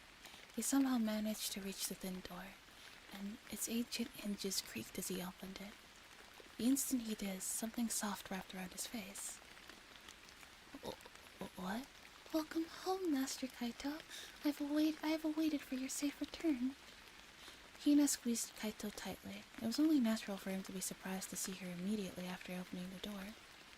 Hina was on the taller side, so when she leaned over like that, Kaito's face ended up buried right between her breasts. Kaito frantically pulled away. When he did, Hina's eyes grew wide and sad like a puppy's. The same tactic had gotten him nowhere with Elizabeth.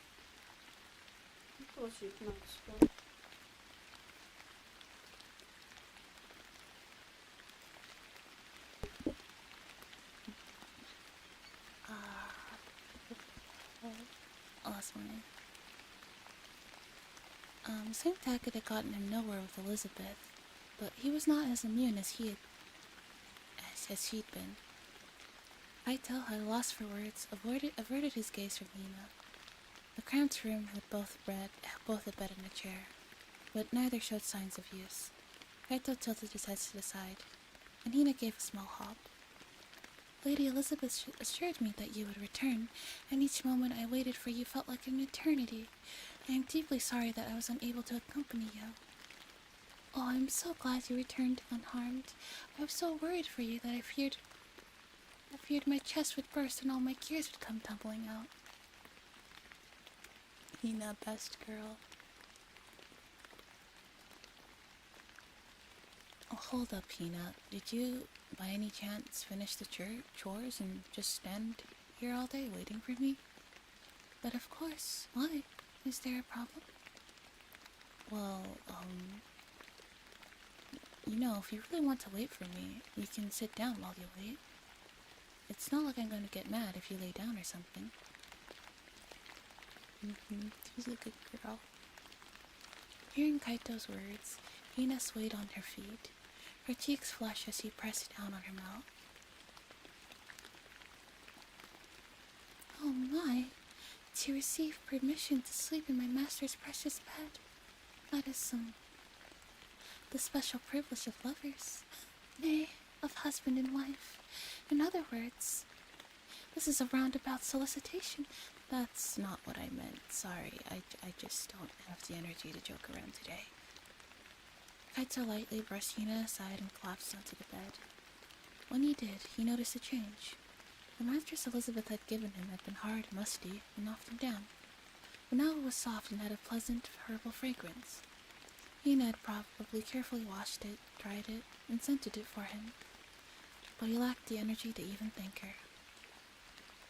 His mind a mess, Kaito squeezed his eyes closed. No matter how comfortable it became here, he might soon have to leave the castle.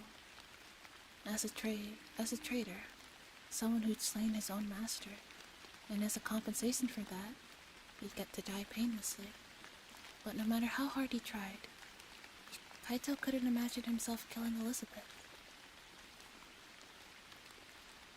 When she dies, it'll be of her own accord.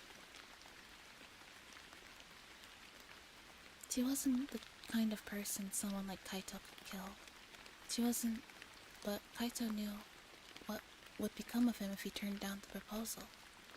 Kaito clutched the vial from over his pocket.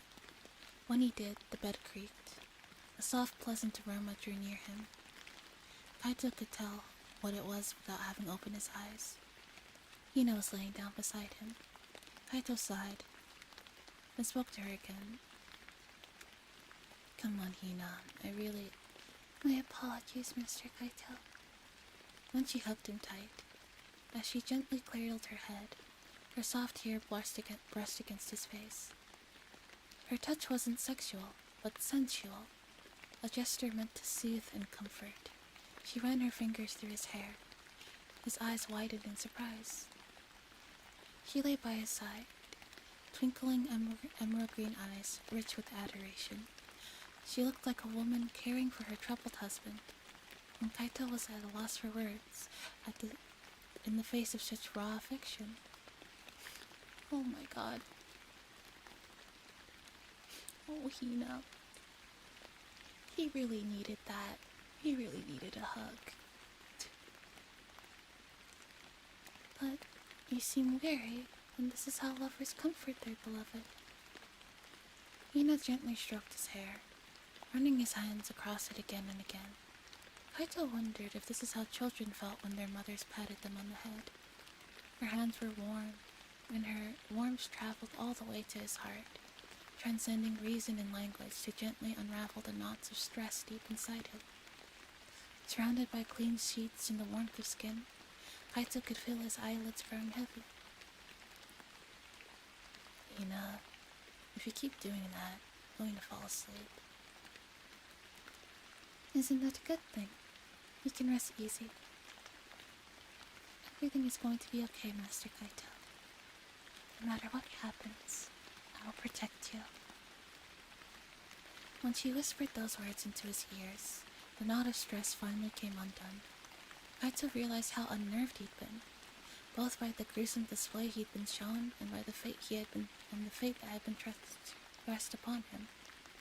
Apparently, he'd carried that fear of an agonizing, horrific death all the way back with him. Oh, I get it now. I was afraid. He didn't know what would happen now, but here at least, he was safe. There was no pain here, and if someone wished ill on him, Hina said she would protect him.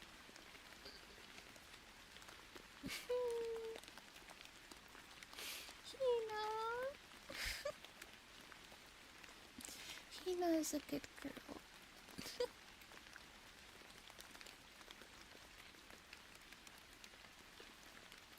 Back in his own life, in his old life, actual bad she is.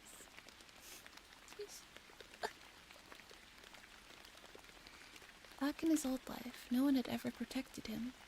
This was the first time since he was born that he had ever felt so at ease. Ah, thank you for the hit that. He'd never imagined that something so peaceful awaited him after death. Accompanied by those thoughts, Kaito slowly but surely drifted off to sleep.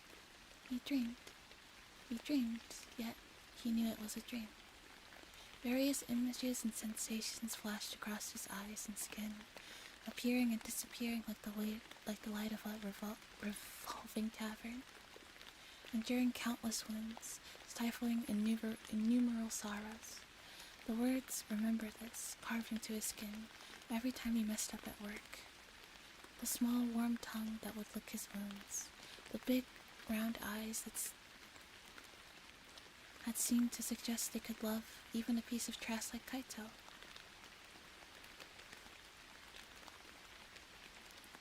If you spend 100 bits, you get to pick a trigger for 10 minutes? Yep. You can pick anything on the list. Of course, I will have to stop reading for 10 minutes, but that's okay.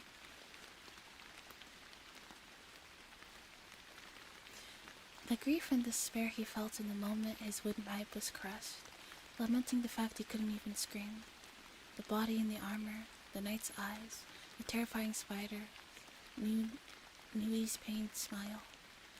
The first kindness he'd received, the words Nui left him. The wish Kaito wanted to grant, no matter how impossible it seemed.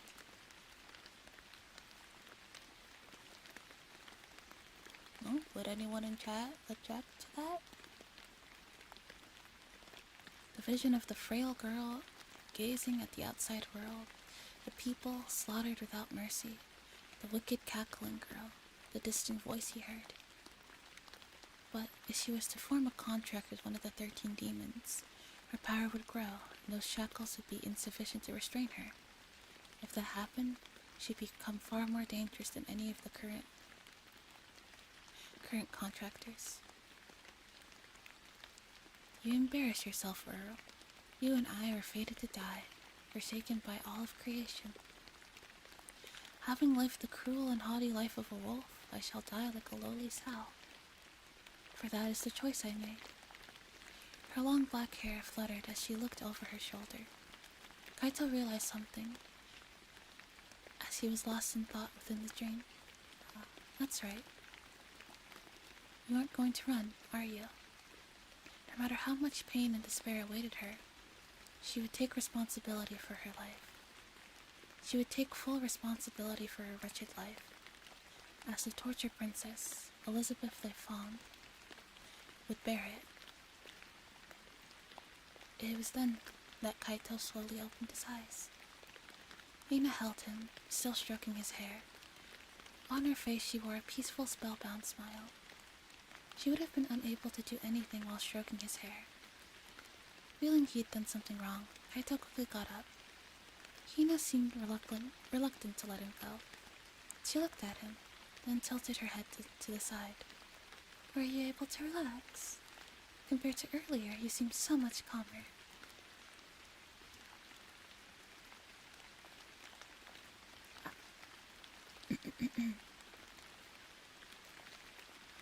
Yeah, thanks, Hina. Because of you, I was able to get my thoughts in order. Kaito leaped from the bed and immediately wanted to leave the room. Sensing his newfound resolve, Hina did not rise to follow him. Kaito stopped in his tracks, then turned around. Hina sat on the bed, a contented look on her face as she saw him off. Standing in front of the door, Kaito asked her a question. Hey Hina, would you be sad if I died?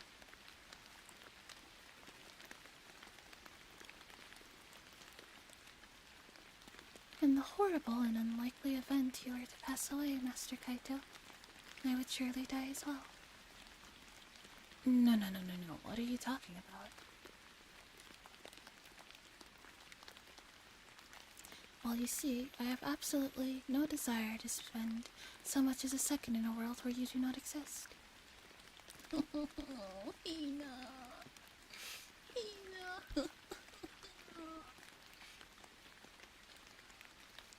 As if wondering why he would ask such a ridiculous question, Hina looked at him in puzzlement. Too much, she's too much of a good girl. Kaito, feeling a headache coming on, pressed down on his forehead. Her response had once again been over the top. Kaito didn't know what was to become of him. He felt he should tell her not to follow him to the grave, but for the moment he simply returned to the bed and stroked her silken silver hair. Hina smiled a warm smile and brought her cheek close to his. The way she looked at him with unreserved affection. She really did resemble that puppy from so long ago. Turning her words over in his mind, Kaito mothered as if to confirm his thoughts. I see. You turned to the bed and did what to yourself?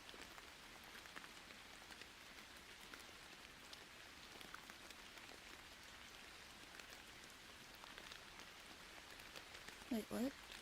What are you talking about?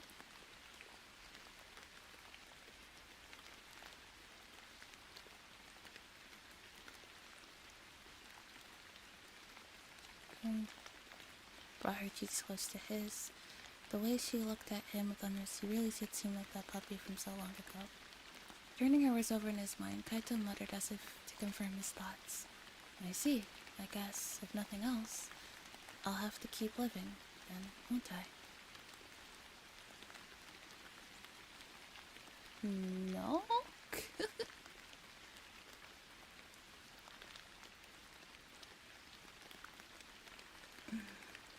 I don't even see... Where did I even read it? Turn to the bed.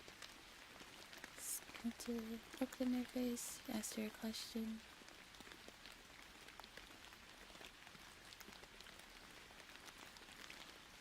Bruh.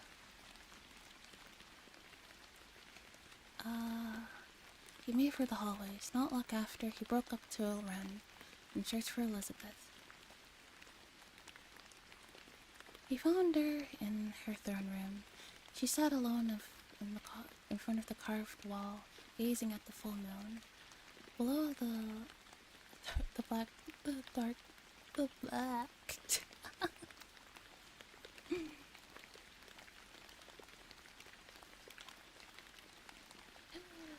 below the dark forest rustled. At the place where the beast had been skewered, no traces remained of its corpse, but its bloodstain was etched deep into earth. Even then, in the dead of night, the ground appeared unsettlingly damp.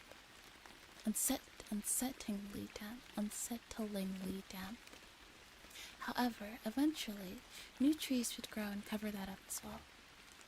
What happened to that beast's corpse? It burns together with the night, but that matters little. Cast your gaze skyward.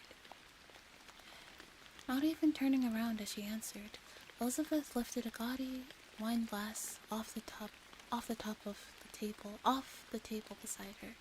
She raised it overhead and tilted it from side to side, the full body wine swirling within.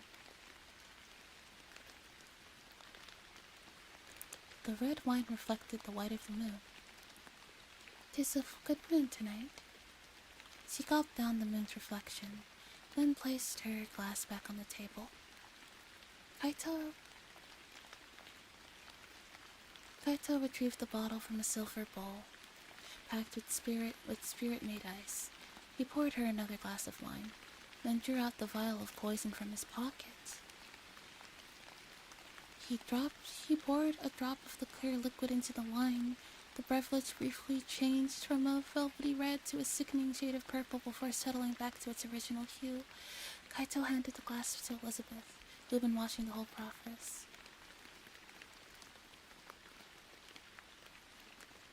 Very interesting. And what might this be? Yeah, he did it right in front of her. I just imagined him like making eye contact, just being like, "Oh, you want some more wine?" Or just eyes wide open, making unbreaking eye contact as he pours the poison into the wine. It's like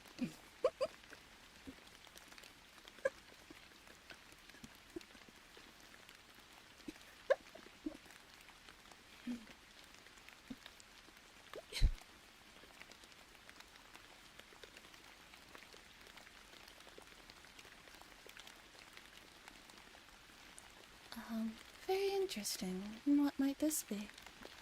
He told me to poison you. Aha, and quite the fine poison it is.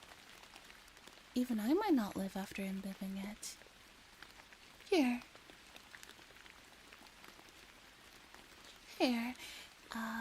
Here, 'tis a special occasion, so I shall give it to you.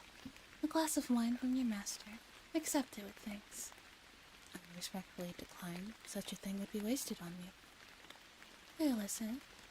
So, what did he offer you? What did he offer you in return? A painless death? I'm surprised you could guess.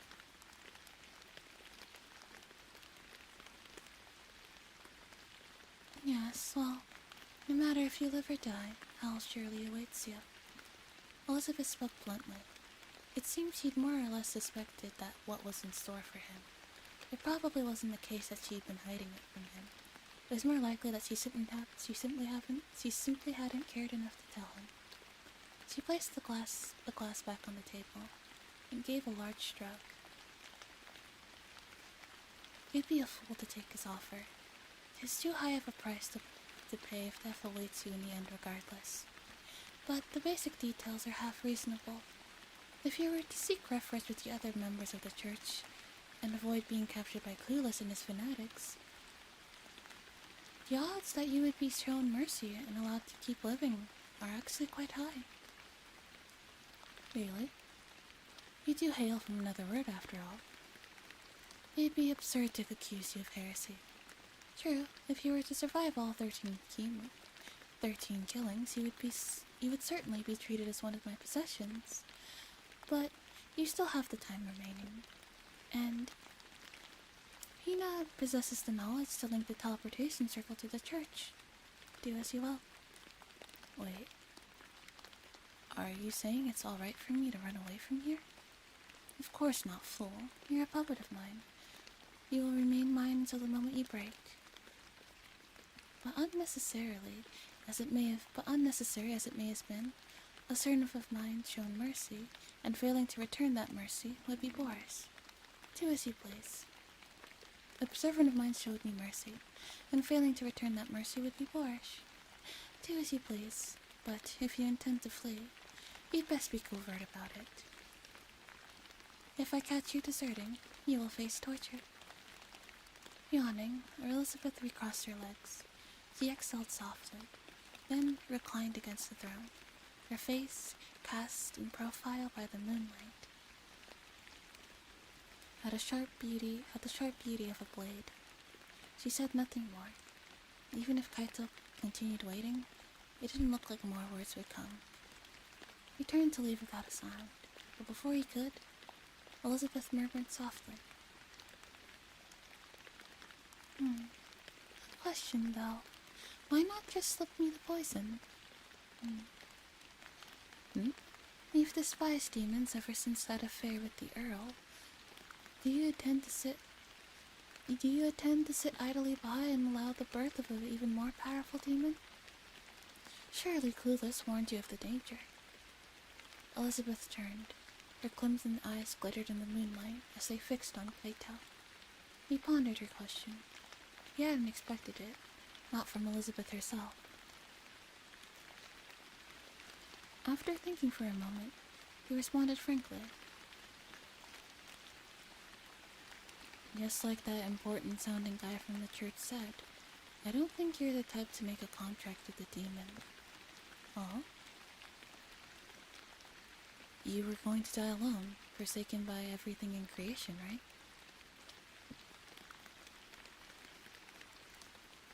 Yes, indeed. I shall die with the solitude of a wolf, and as pitifully as a sow, all by myself. So, not even a demon will be by your side then, right? That was Kaito's declaration. She probably wouldn't even have a demon by her side when she died.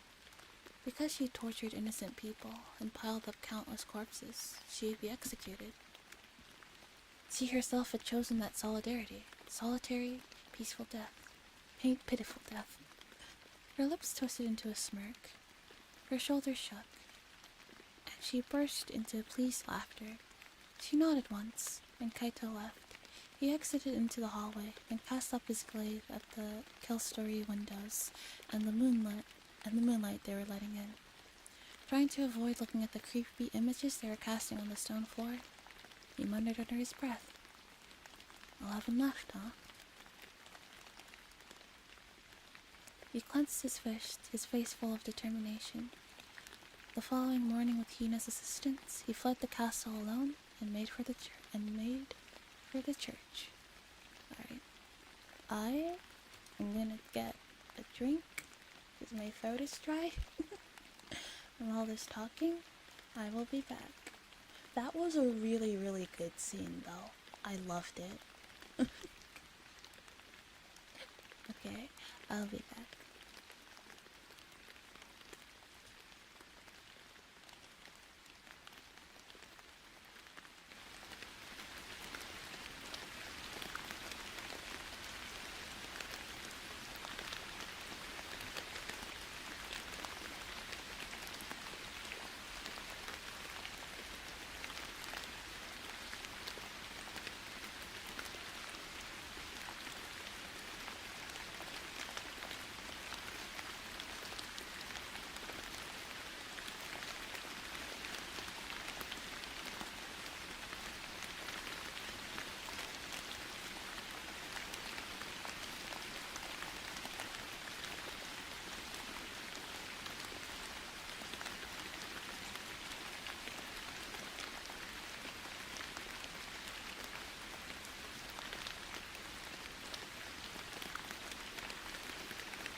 think we're almost done with this chapter. Stream has only been 2 hours so far.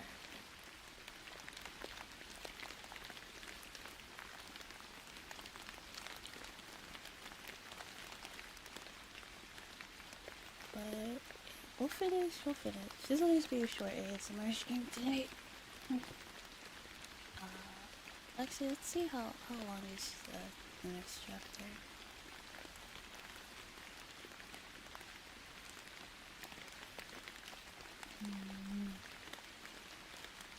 How long is chapter 5? You know what? That's fine. We'll finish chapter 4. I don't want to miss stream. I did do 2 streams today, so I'm a little bit tired myself, to be honest.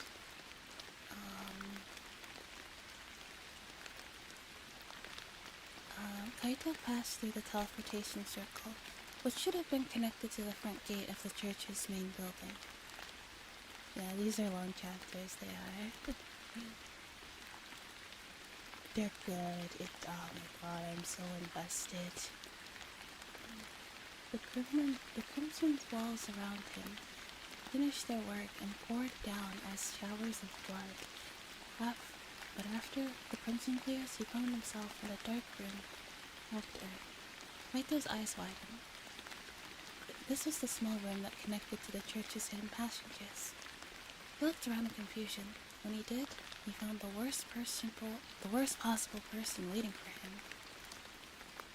My, did you come seeking the church's protection?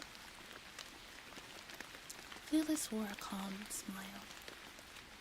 Behind him stood a number of his followers, all clad in cylindrical white outfits, their faces covered by hood. Surrounded by the men in white, Willis looked like an executioner leading a body disposal crew. He peered at Kaito like he was examining a worm. When he spoke, his tone was full of disappointment. My apologies, but it would be inconvenient for me if word got out about the deal I offered you. Since you seem to have declined, I'm afraid you're going to have to settle this in-house. But be at ease. Since you weren't planning on taking my deal, this would have happened sooner or later. Willis's followers grabbed Kaito's arms and dragged him roughly to his feet. When they did, a sharp pain suddenly ran through his chest, and he let out a low groan. Willis gazed at him and raised his voice in exasperation. Good grief. It would cause no shortage of problems if you were to continue making noises like that this far up. If you keep doing that, you're liable to wreck your throat. Not that I would mind, of course.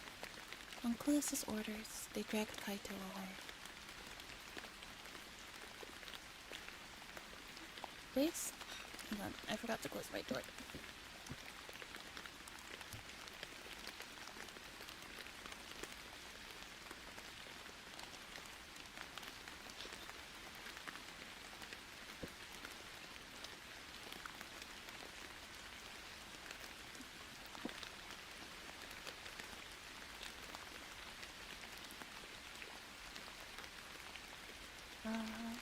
Based on the direction he is being taken, Kaito discerned that he wasn't going to Clueless's private chamber, but to the Inquisition room. That was fast. Apparently, Clueless didn't have any reason to maintain pretenses with him. Clueless beamed from ear to ear as he reached for the handle to the Inquisition room. Welcome, dear sinner. Here we will receive you, and here we will deny you. As he threw it open, the door made a sound like that of the gates of hell. They carried Kaito to the other side of the iron bars. As cries of pain surrounded him, he was brought hopelessly to the wooden pedestal at the center of the room. They bound his hands and feet in shackles to prevent him from fleeing. Looks like I got box seat tickets. Kaito cynically mused on his predicament. He hadn't noticed it yet last time he was here. But now that he was about to be tortured, he saw a painting of the suffering woman on the ceiling. She wept crimson tears as he gazed down through her veil at the people being tortured. Kaito wondered why she was grieving. He didn't know the specifics of their belief system, but he doubted that the scenes he was gazing on was supposed to be a part of it. Those chosen by God would never wish for such a hellscape. Even Kaito, who was from another world, knew that. I mentioned it before, but summoning someone from another world is quite rare. Through dissection, we should be able to figure out how Elizabeth summoned you. And once we've analyzed the spell, we'll be able to put the information to great use in summoning people ourselves. Wait. What the fuck? He's such a fucking hypocrite. What the fuck? He's like, summoning people from another world is blasphemy and no one should do it. But we're gonna dissect you so we can learn how to do it because we want to do it. Fucking rules for thee, but not for me. Fucking hate this guy so much. Fuck him. Worry not. Your death will not be in vain. In fact, this should be far preferable to being judged as Elizabeth's servant. You'll be able to serve men, and in doing so, begin atoning for your sins. I simply cannot wait. What sins? He never asked to be here. What the fuck?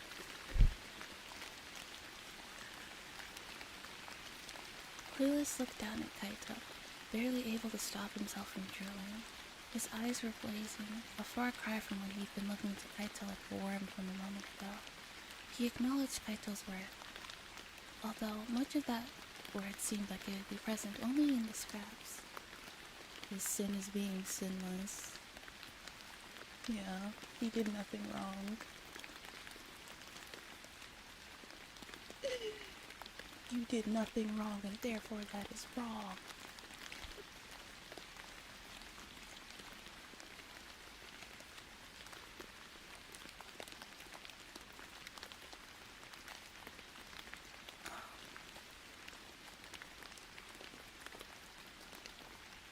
He acknowledged Kaito's word, although much of that word seemed like it would only present in the scraps of meat remaining after Kaito was dissected. One of the subordinates drew out a large knife. His neighbor to the right held a pair of bone shears, and one to the left held a copper saw. They drew near Kaito, who by this point was well and truly afraid and wanted to scream.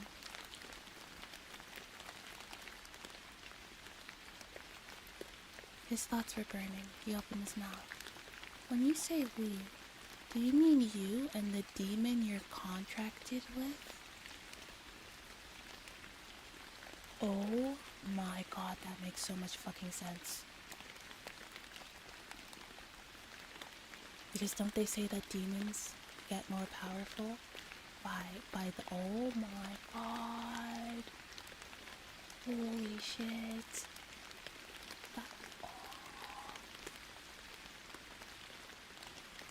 That makes sense. Oh my god, that makes sense.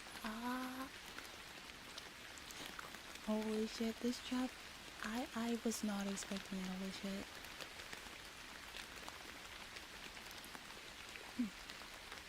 But I wasn't expecting that, but now that he says it, it makes perfect sense. Oh my god. Melissa's smile froze on his face. Rito felt this familiar sensation of the pieces clicking into place. Willis was the kind of person who was weak to surprise attacks. Yeah, oh my... It was a good twist. Oh my god. This is... I love it. This is just so well written. I love it. In Kaito's past life, one of the people his father had blackmailed was a company president who had been cooking his books, and the president had often worn the exact same expression. Kaito heaved a heavy sigh before continuing on.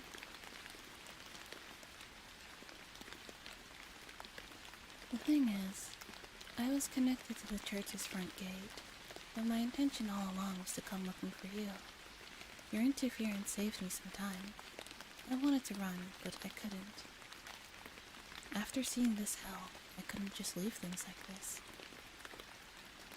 Kaito could move his head a little, and he peered through the iron bars.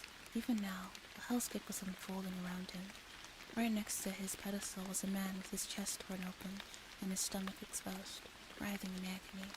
There was a mother and her child, bound by thick strings and both coughing up foamy blood. Kaito didn't particularly have a strong sense of justice. Normally, self-sacrifice would be the last thing on his mind. But even he had his limits. He couldn't let this nauseating spectacle continue. When I saw this hell, I realized just how suspicious you seemed. Demons get their power from people's pains, from the discord in their souls that the pain causes. And when I saw the torture you were performing in the name of Inquisition, I got the same impression I get from demons. After all, it didn't exactly look like you were just torturing them to get them to confess to their heresy. The people around him were on the verge of death, writhing in unending agony. The worst things one could imagine were being done to these heretics. This kind of torture could only be the work of demons. How could they stay alive with their bodies full of rivets, with their bodies diced to pieces, with their stomachs torn open? Maybe if you were taking serious measures to keep them alive, the facade would have been more convincing. But most of them were just left to suffer. When you first showed me this room, I unconsciously burned the image in my mind, so when I thought about it later on, I was sure of it. Their lives are being forcibly extended by a demon's power. Oh yeah, just like the spider in the other one. With the kids and the spikes. Yeah, okay, that makes sense. This means that this little party definitely isn't church approved. It's so good and obvious in hindsight. Yeah.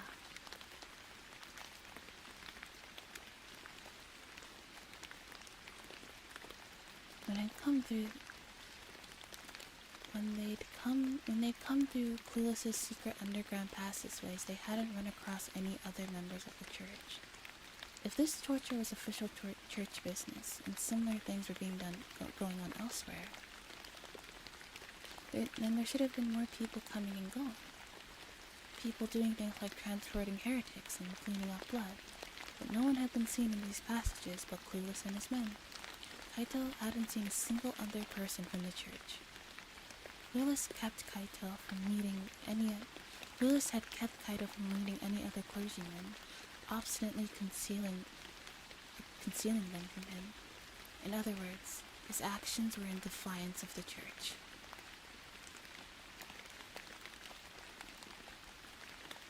I find it interesting that you resolved to kill...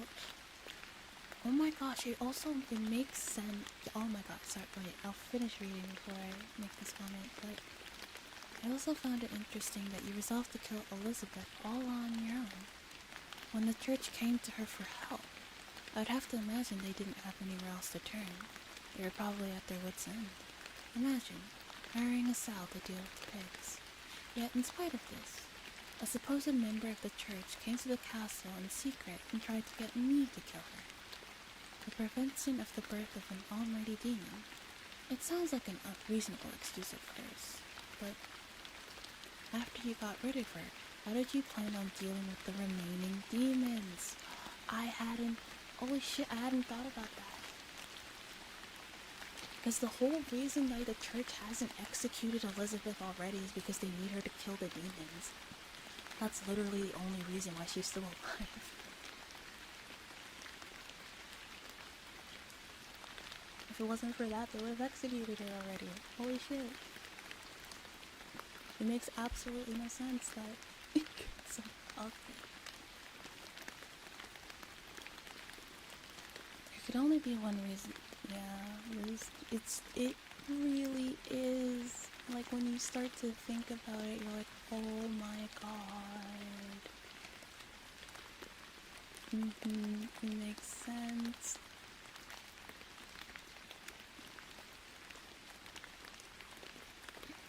there could only be one reason you wanted to get rid of your prize hound after she only killed 2 of the 13 demons.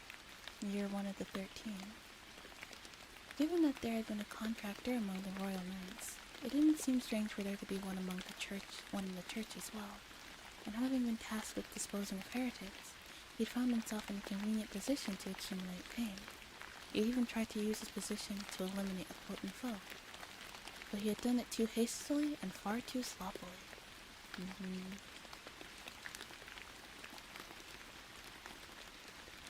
That was what happened when one failed to keep up appearances while looking down on others. Willis had treated him like a worm, and Kaito laughed scornfully as he looked up at his face. I'm right, aren't you, Willis? Well, the only reason I was able to notice was because Hina helped me get my thoughts in order, but still. W Hina. Hina came in clutch. Hina S tier support.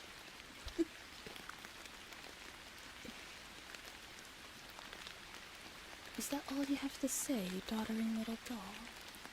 Willis smiled calmly, neither confirming nor denying Kaito's accusations. But Kaito didn't fail to notice the vein slightly bulging on his forehead. If he hadn't been bound, Kaito would have shrugged, but he settles for him. Hina is more like S++ tier support, yeah.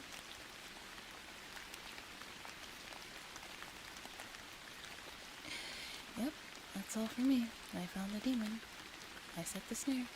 Now it's the torture princess's turn. Oh yeah, it's time for Elizabeth. Elizabeth's here.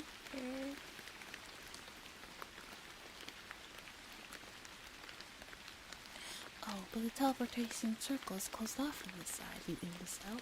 You have no cards left to play. Clueless laughed. Kaito's eyes grew cold as he wondered if Clueless was an idiot. Kaito had watched Clueless meddle with the teleportation circle before, so it was obvious that Kaito had seen this coming.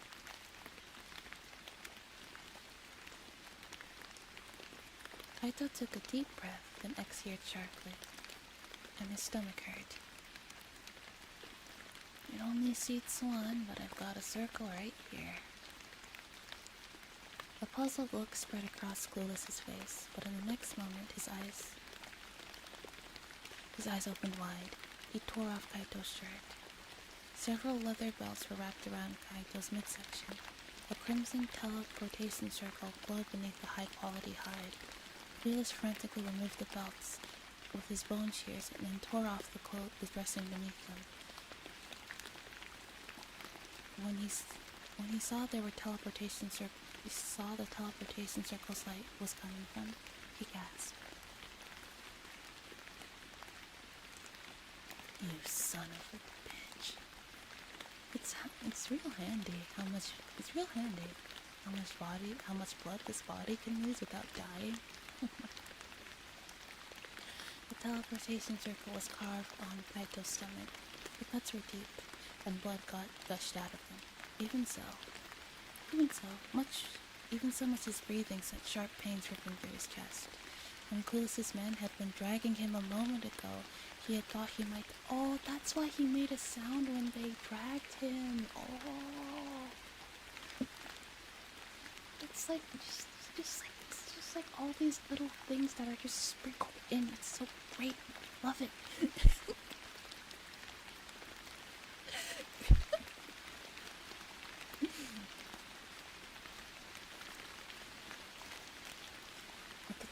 But the time he spent gritting his teeth was paying off. As my servant, even you could use your blood to summon something by your side. Elizabeth had mentioned that once, some time ago. Willis clutched his ears and tried to add fresh cuts to Kaito's wounds, but he was too late. And the teleportation circle began violently glowing. Crimson flower petals flew through the air. Darkness began to spread. Clueless's eyes widened, and he shouted as he drew back. Stay away, Elizabeth. Oh, but how could I after hearing my name called so passionately? A voice rife with mockery rung out, and darkness surged forth. Crimson flower petals fluttered throughout the prison. The petals then turned to raindrops, showering the raining red. Elizabeth, drenched in blood, made her appearance from the teleportation circle. Her elegant black hair and draping dress wafted gently, and her ample bosom danced. She landed on her heels, right on Kaito's gaping wound. Her smile was sinister, and ignoring Kaito's screams of pain, she snapped her fingers. Nothing fancy for the small fry. I think death by hanging. Straw ropes dropped from the ceiling and wrapped themselves around the necks of Clueless's men. It was almost comical how quickly they got yanked into the air. Their necks made loud popping sounds as their spines snapped. Their respiratory tracts collapsed and their veins burst. The hoods that had been concealing their faces popped off. Their faces were made of huge, festering sarcomas. They weren't humans. They were underlings. Miscant. Damn you. Damn you. Clueless's hand shook as he grabbed the necklace from his collar. He tried to mother something, but when he did, steel shackles bound around his wrist. His gaze froze on Elizabeth and her smile. Ugh. It seems you're fond of pain, hmm?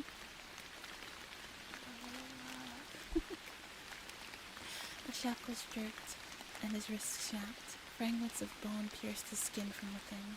He screamed, writhing in agony, but suddenly, his arms slid out of the fetters binding him.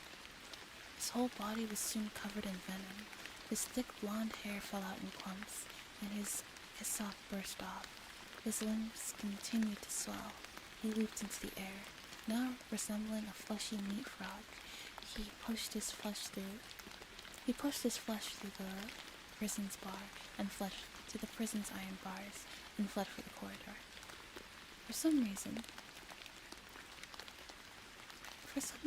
Elizabeth's face contorted in surprise after seeing Clueless's massive, hideous form.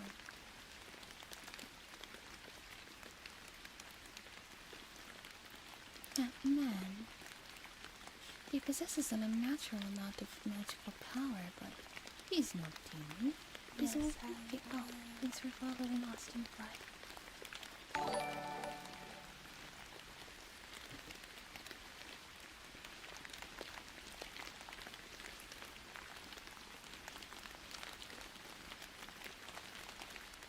That means you can take him out easily. Of course this isn't good, you fool. He's a member of the church. Surely you're just. The only demon a member of the church would encounter is... Elizabeth snapped her finger. The restraints on Kaito's arms and legs popped open. Crimson petals collected around his wound and forcibly infused it with Elizabeth's blood. The petals also wrapped a fresh leather belt around them. Kaito screamed in sudden pain. Screamed with the sudden pain of the forcible transfusion in hemostasis. Ugh, what are you doing? Damn it, Elizabeth, that hurts. Follow me if you wish, or stay. But I may return later, take another route back to the castle altogether. It would be on you to stay alive until you receive proper treatment. Not following you doesn't seem like much of a choice then, does it? After struggling to his feet, Kaitos took off after Elizabeth. He'd only recovered. Yes, Oh, thanks for following.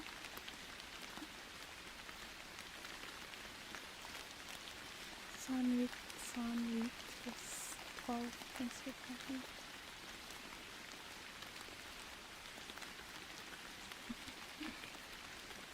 After struggling to his feet, Kaito took off after Elizabeth. He'd only recovered a little from his blood loss. If he could ignore the pain, he'd probably be able to keep up with her. Having cleared the door, the meat frog was clumsily running through the passage. Elizabeth waved her hand at it. Darkness and crimson petals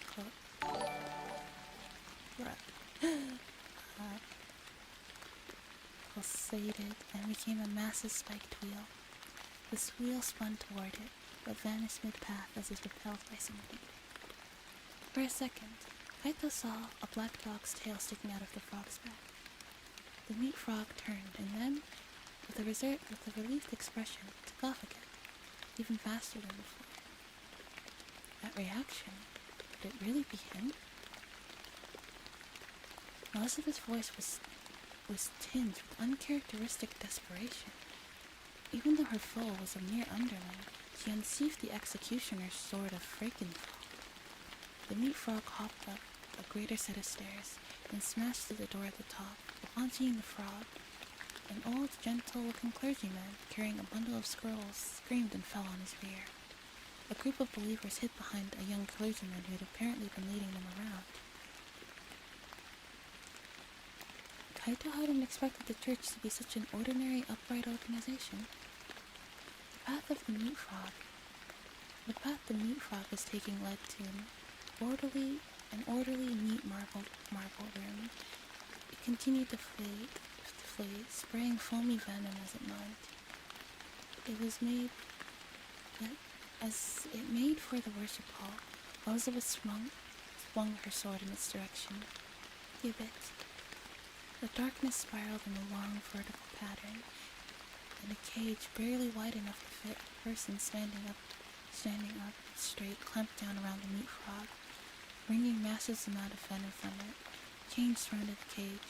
Even if the meat frog broke out of the cage, the chains could still restrain it.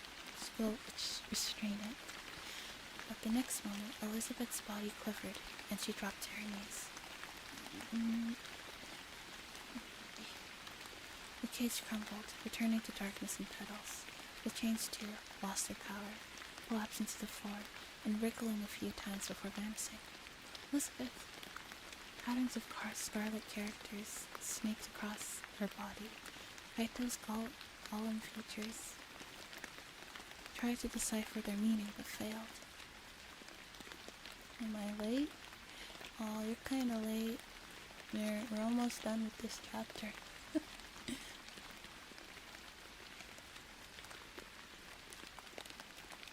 His knowledge rank told him it was the word of God, unable to be translated or vocalized.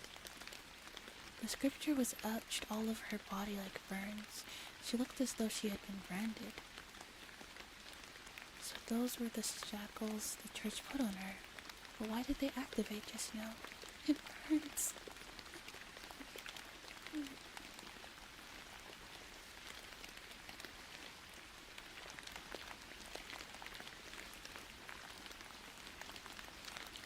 Even though she was down on her hands and knees, Elizabeth shot a hate-filled glare to her side. Up on the altar was the clergyman, clutching his necklace and waving it side to side as he chanted a prayer. With every verse, the patterns on Elizabeth's skin flailed scarlet. She screamed in blood-curdling rage. "Not me, you imbecile! That's the one you should be stopping, fool!" The meat frog mowed down worshippers and smashed through pews as it headed deeper into the church. A band of guards had finally assembled, but the meat frog mercilessly routed them. Pressed beneath its massive bellies, their bones shattered in their armor. But even in his confusion, the clergyman never stopped his prayer.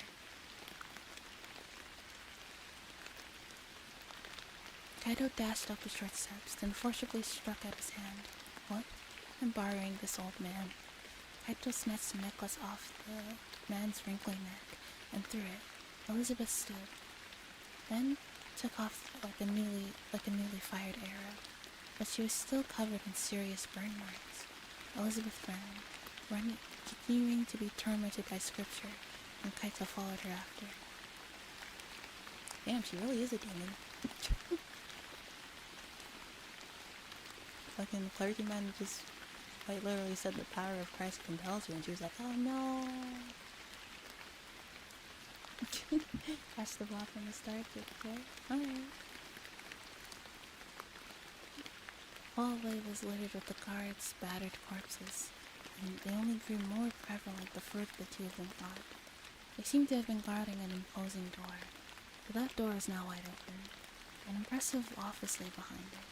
An old man wearing a diadem and gold vestments sat atop a velvet chair, his body crushed from the waist down. The wall behind the man had been smashed to pieces. Beyond the wall was a hidden message, covered on all surfaces by the faint glow of the word of God. With every step the meat frog took on it, his body frothed violently as its flesh burned, but Elizabeth was no different. The instant she dashed into the corridor, the patterns on her body flared up again, and she let out a scream of agony. Elizabeth, don't be stupid. Hurriedly, Kaito rushed to support Elizabeth. As he propped her up, he endured the pain in his stomach and walked forward. The meat frog, somehow still alive, reached the end of the passageway. It clung to the wall and pleaded, shedding a flood of tears all the while. Oh my lord, I was mistaken. Hungry for power, I left you sealed away. Had I but believed in you, I never would have done such a thing. But now I offer you my everything. I will free you as a sign of my devotion. So please, save me from that demonic woman. The meat frog vomited something out, and within the massive phlegm, it retrieved the golden key. After intricately tracing the words of God and offering up words of prayer, it inserted the key into what appeared to be a featureless wall. A clicking noise rang out, and the wall flashed violently before it, vanishing. Deep darkness and a sharp chill flowed from inside. In the center of the persistent darkness sat an iron chair. Upon it sat a black-haired man. The man slowly looked up. His dark, tangled hair rustled, and his crimson eyes glittered. From what Kaito could see of his facial features behind the hair, he possessed a certain androgynous beauty. But the instant he looked at the man, his throat swelled up. Intimidated, he understood something. That man was terrifying. Even though he possessed a beautiful human form, he was no human. He was something repulsive. Yet, despite all that, his face somehow looked familiar.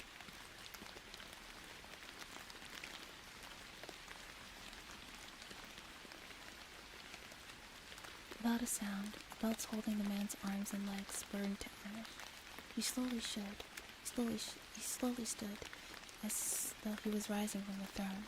Clad in prison garb, he plucked a needle free from his back, and blood gushed out. Yet his expression did not change in the slightest. His eyes were vacant, as if he were in a waking dream. Clueless, the meat frog crawled towards the man, and knelt awkwardly before him, with eyes that screamed for mercy.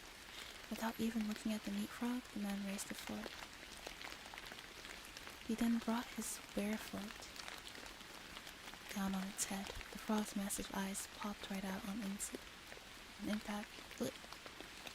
Dark red blood began gushing forth.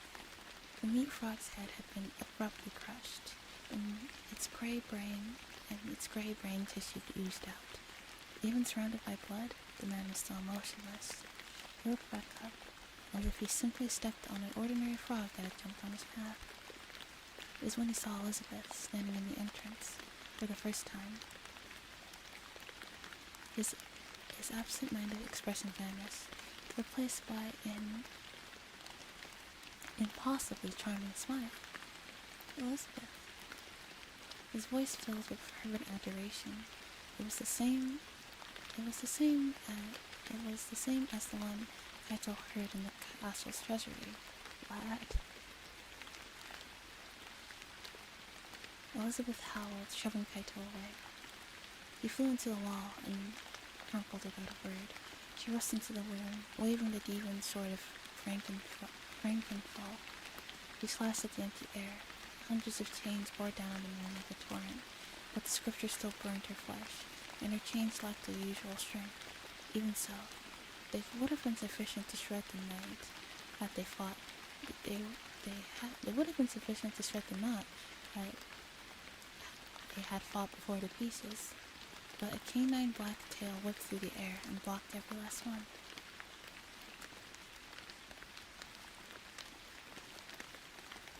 Out of nowhere, an enormous black dog.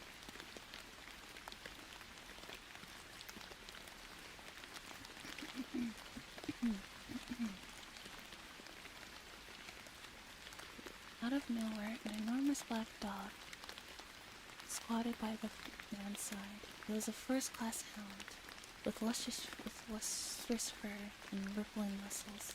The black dog had the stench of a beast in its mouth and eyes. You're fine. You can be here. Since I'm just reading a book, it's okay. But if I'm doing roleplay, you're allowed to leave. You have to leave.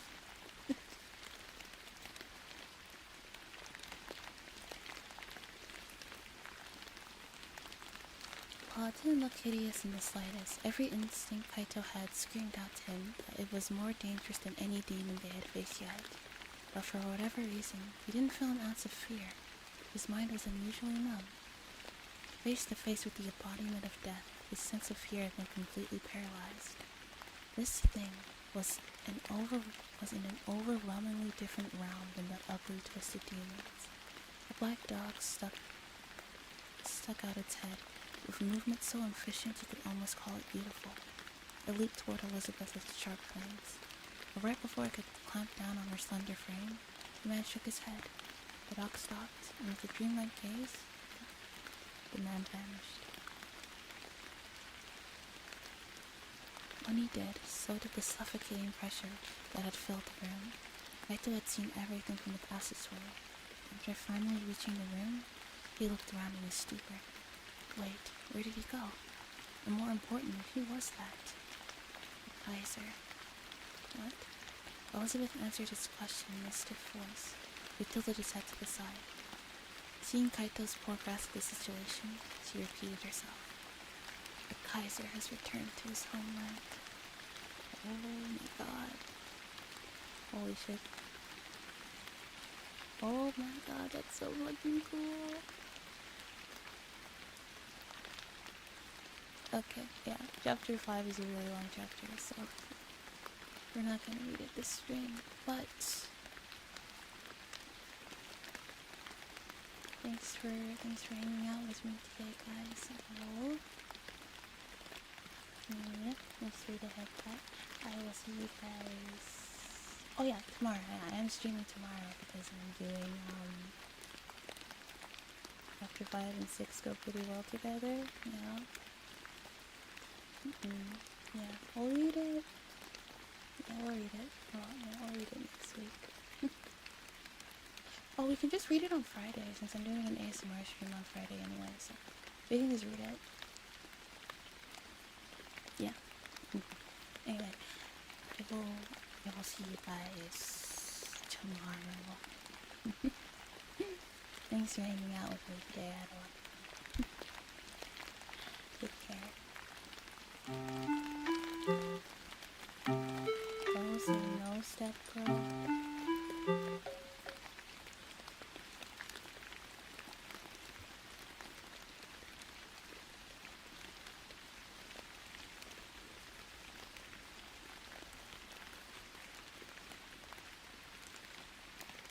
What are you doing, step bro?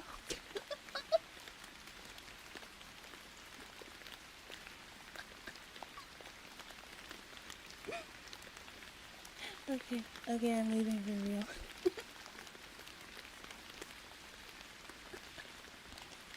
Okay, I'm leaving for real. Good night.